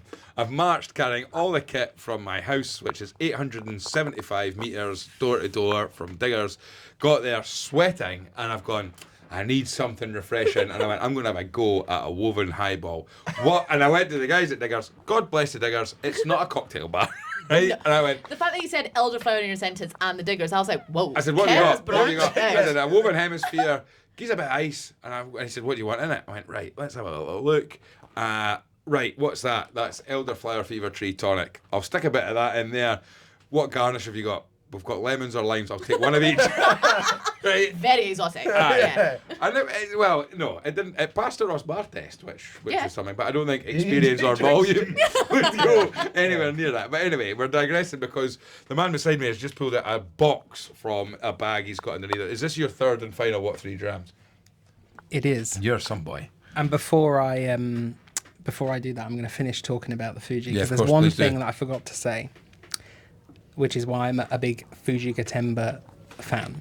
So one of the main reasons that I'm a Fuji Gatemba fan as well is that they are selling 100% distilled in Japan.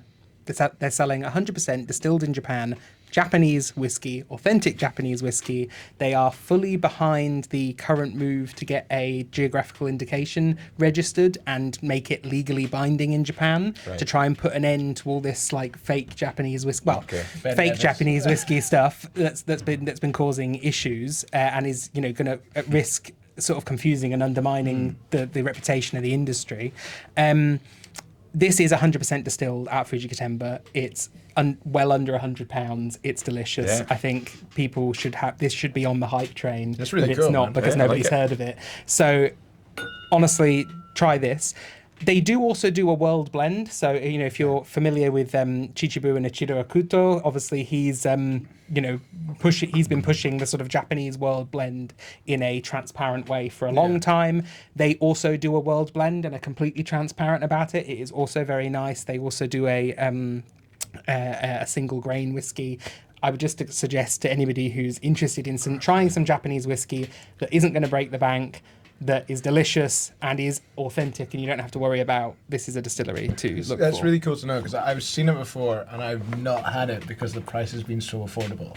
Like that I've immediately thought, oh, this will be like Canadian and like Ben Nevis matured in an abandoned train station in Japan somewhere. No, this is 100%, and this if this is like. I don't know if it will be the first distillery to get the little sticker that the Japan Spirits and Liqueurs Makers Association has launched that like is the like seal of approval of this is real Japanese like whiskey. I don't know if they're going to be the first to put it on their bottle, but if they were, I wouldn't be surprised. Yeah, okay, brilliant. cool. That's awesome. Well, thank you so much for thanks sharing. so much. Right, so your third and final dram then. So my third and final dram, we were talking about misinformation in the world of whiskey, and particularly how poorly understood sherry casks are by people who drink whiskey, by people who sell whiskey, by people in the industry, even people that make whiskey. Even if they get a delivery every 2 weeks from a bodega, they might not know about where those casks came from or what went into them. And I can safely say that if it wasn't for the team at Ian MacLeod Distillers and specifically Ian Weir and Gordon Dundas at Tamdhu, I would have been potentially been one of those people repeating nonsense about sherry casks. They gave me the opportunity. They did back in 2018. They did a trip to Jerez. It wasn't a press trip. This was them going to learn about their supply chain and and meet their people, meet their suppliers, and make a sort of. And they were making a film, like a brand film, at the same time. Okay. And they said to me one day, "Well, do you want to come along?" I said, "Oh God, that sounds amazing. I'd love to go to Jerez." And they said, "Well, come with us then. Like we've got the itinerary there. Like come with us." And I was like, "My God, I don't know how I'm going to wangle this one with the boss." So we went to Jerez. We started in Galicia. In the northwest of Spain. We went and visited the actual forests that European oak for their casks comes to. We spoke to the lumberjacks felling that. I speak a bit of Spanish, so I spoke in very broken Spanish to the lumberjacks You cut the widow. No. I was like, because what I wanted to ask them is that I wanted to ask them about like the sustainability side of it. It's like how do you pick a car? Like how do you pick a tree? Why this tree and not that tree? Yeah. Because the thing that I think is so important to know about the supply chain of European oak, and it's not just in Spain but in France as well, is that they don't do, if you talk about forestry to Scottish people, quite rightly they go, oh God, that's that horrible blight on our landscape that makes landowners loads of money by planting invasive species and then coming in and cutting down, they got a load of, tax credits from the government. They planted a load of invasive species and now it gets cut down and sold for whatever. I think people in Scotland often think about that when they think about felling trees. I think naturally, even people, in Scotland and beyond, they hear about cutting down a 100-year-old tree, or straight away you go, oh my God, that's a terrible thing to do. So I wanted to go and see this for myself and be like, is this responsibly sourced? Because I kept seeing in distilleries, certain sherry casks would have this stamp on them that related to a European sustainability program. So I was like, well, what is that? Where does that come from? Why do some sherry casks have it? Why do some not have it? So I wanted to learn. So I went with Ian MacLeod Distillers to Galicia. I saw how they pick which trees to fell, and it's all about opening up space in the forest to allow sunlight in, to allow more trees to grow up. So you don't go in with a big machine and like cut down a whole section of forest. You walk into a forest with this sort of chief forester, and he goes, this one's good for cooperage and mature and ready, and also by cutting this down, it's going to open up this bit of forest. Wow. Okay. This one is also going in. So you go in and they pick specific trees in specific bits of land.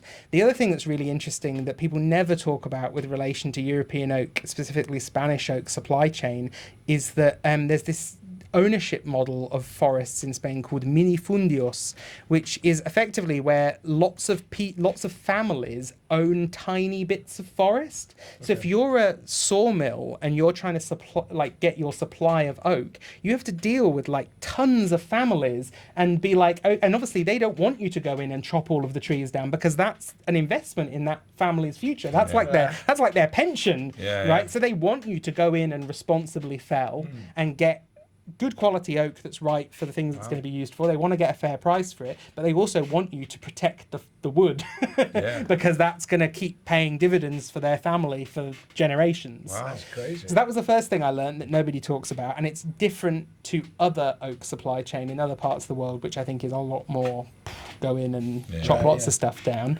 Not everywhere, but it's obviously the situation is different in different parts of the world, dependent on regulations. European oak felling is also heavily regulated in both Spain and France. So we did that, learnt about European oak supply, then went down to Jerez, visited several winemakers and seasoning bodegas, and I kept hearing from people saying, "Oh, seasoned sherry casks aren't real sherry casks. They just put trash in them, right?" So I was like, okay, I want to taste this. I want to go into a seasoning bodega and I want to pick a cask at random and ask them to let me taste it. And I said, "Can I do that?" And they went, "Absolutely." So we went to a seasoning bodega. I picked a cask at random. It was actually a cask that was being seasoned for Cavalan, not for Ian MacLeod distillers. It had Cavalan branded on the end of the cask. And I said, I want to try this sherry. What's in it? And could you taste the tannin from the cask because it was a new oak cask? Yes, obviously you could taste the tannin. It wasn't sherry. You're not going to take that sherry and bottle it for drinking. No. But you can tell from tasting it that the sherry that was in it was still recognizably Oloroso that you could serve on a table. Right, and I think I have a hunch that there is a miscommunication between, I said earlier about a little bit of information is a dangerous thing. So people, and you know how people talk down about the stuff that's in their backyard as well, right? Yeah. So when a Spanish person in that supply chain says, "Oh yeah, this isn't the good sherry." Yeah, this isn't. Well, obviously it's not their like prized sherry that's in their most expensive Solera that they put out their best product from. But is that sherry that's in that cask, to anybody who is not a sherry expert, a drinkable, palatable, legally compliant sherry of that style? Yes, it is, because there's laws in place to make it that way. It has to be an Oloroso. It's got to have a minimum requirement. It has to legally qualify as an Oloroso to be allowed for you to be allowed to say this is an Oloroso seasoned sherry cask. It has to be legally sherry in order to do that. So when they're saying like, "Oh yeah, this isn't the good stuff that's going in there," it's true, but it's also not true. I think a lot of people who have an axe to grind have picked up on that bit of information and gone, "Oh yeah, it's shite. Everything that's going in these sherry casks is bad," and it's just not true. Like, I drink sherry for fun. I enjoy sherry. I've been drinking it for, almost as long as I've been drinking whiskey. I went to Spain, picked casks at random, tasted stuff, and it tasted like perfectly fine. That was only 2 or 3 seasoning bodegas. There are many companies. Maybe there are people putting stuff that isn't as good as that. I was tasting casks being seasoned for Cavalan and Ian MacLeod, so maybe very, very high quality, smaller volume, very good stuff. So are there other producers who are saying, just put in whatever's legally and compliant? I don't know. When did the Tamdhu release that video? What year would that have been? Well, it would have been late 2018 or early 2019. So what was it you brought then? So anyway, that was a long way of saying that I'm one, a big fan of Tamdhu. I'm two, a big fan of sherry cask. I came into the industry late too late to really taste the Macallan that everybody talks about, right? Yeah. Oh yes, these amazing, fruity, complex sherried Macallans that people used to pay 30 quid for, and you know, whatever, you know. And I'm like, yeah, okay.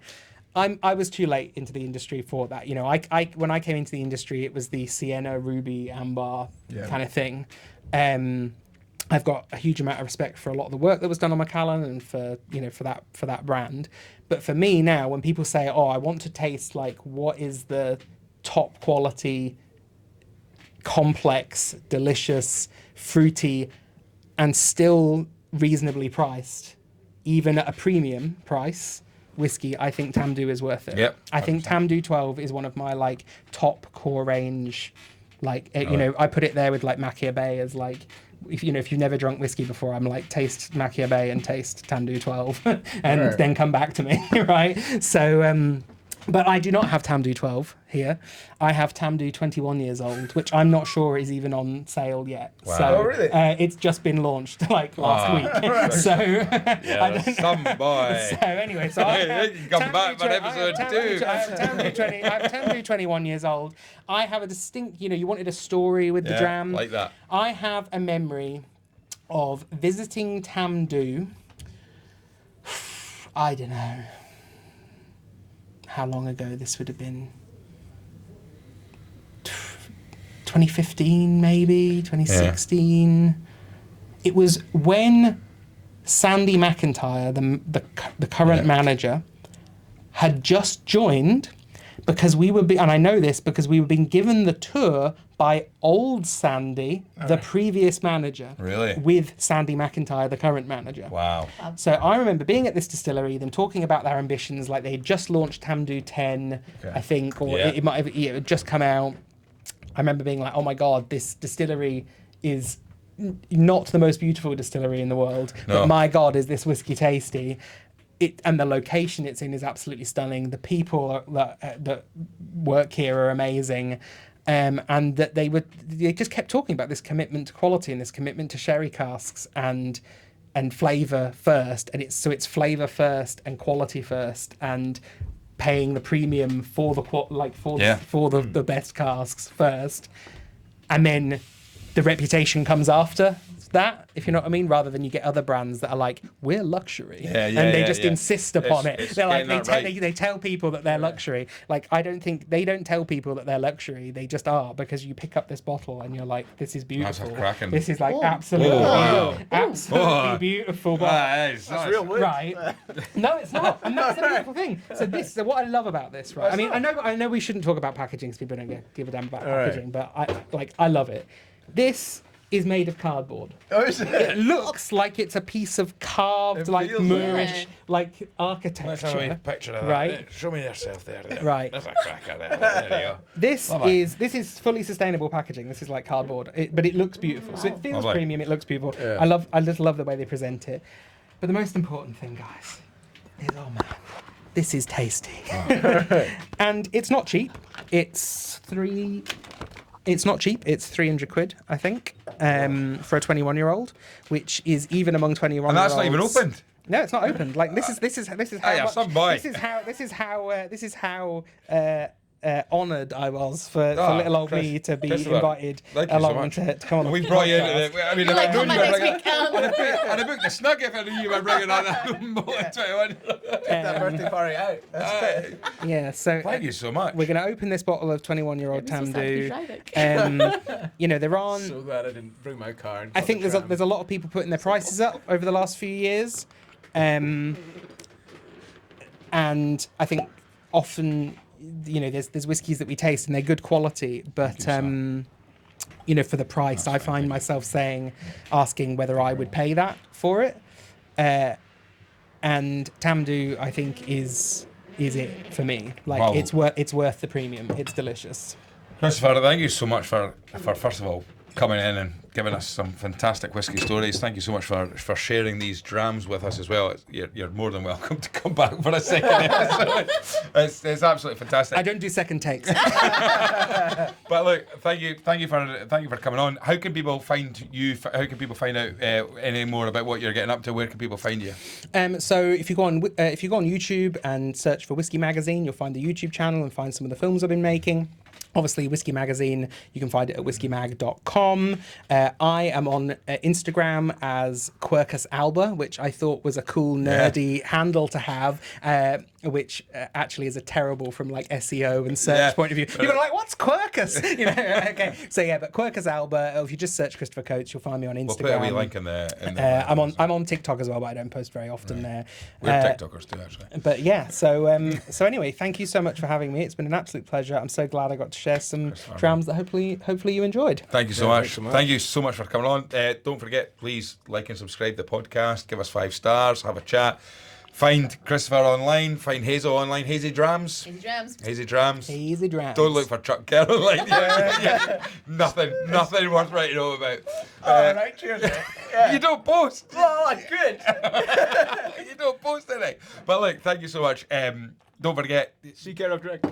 See care of drinks. Yeah. Well, but get on the newsletter. Get on the Facebook group. I think last weekend there was like 65. As we're recording, there was 65 people, 65 posts in the weekend dram roll call. I love the last dram week. roll call. It's just brilliant. Huge And you know fan. what? There's so many opportunities to just go through there and see what other people are drinking. And also, like, big congratulations to Craig Darling as well on the birth of his second child. Fantastic. So glad.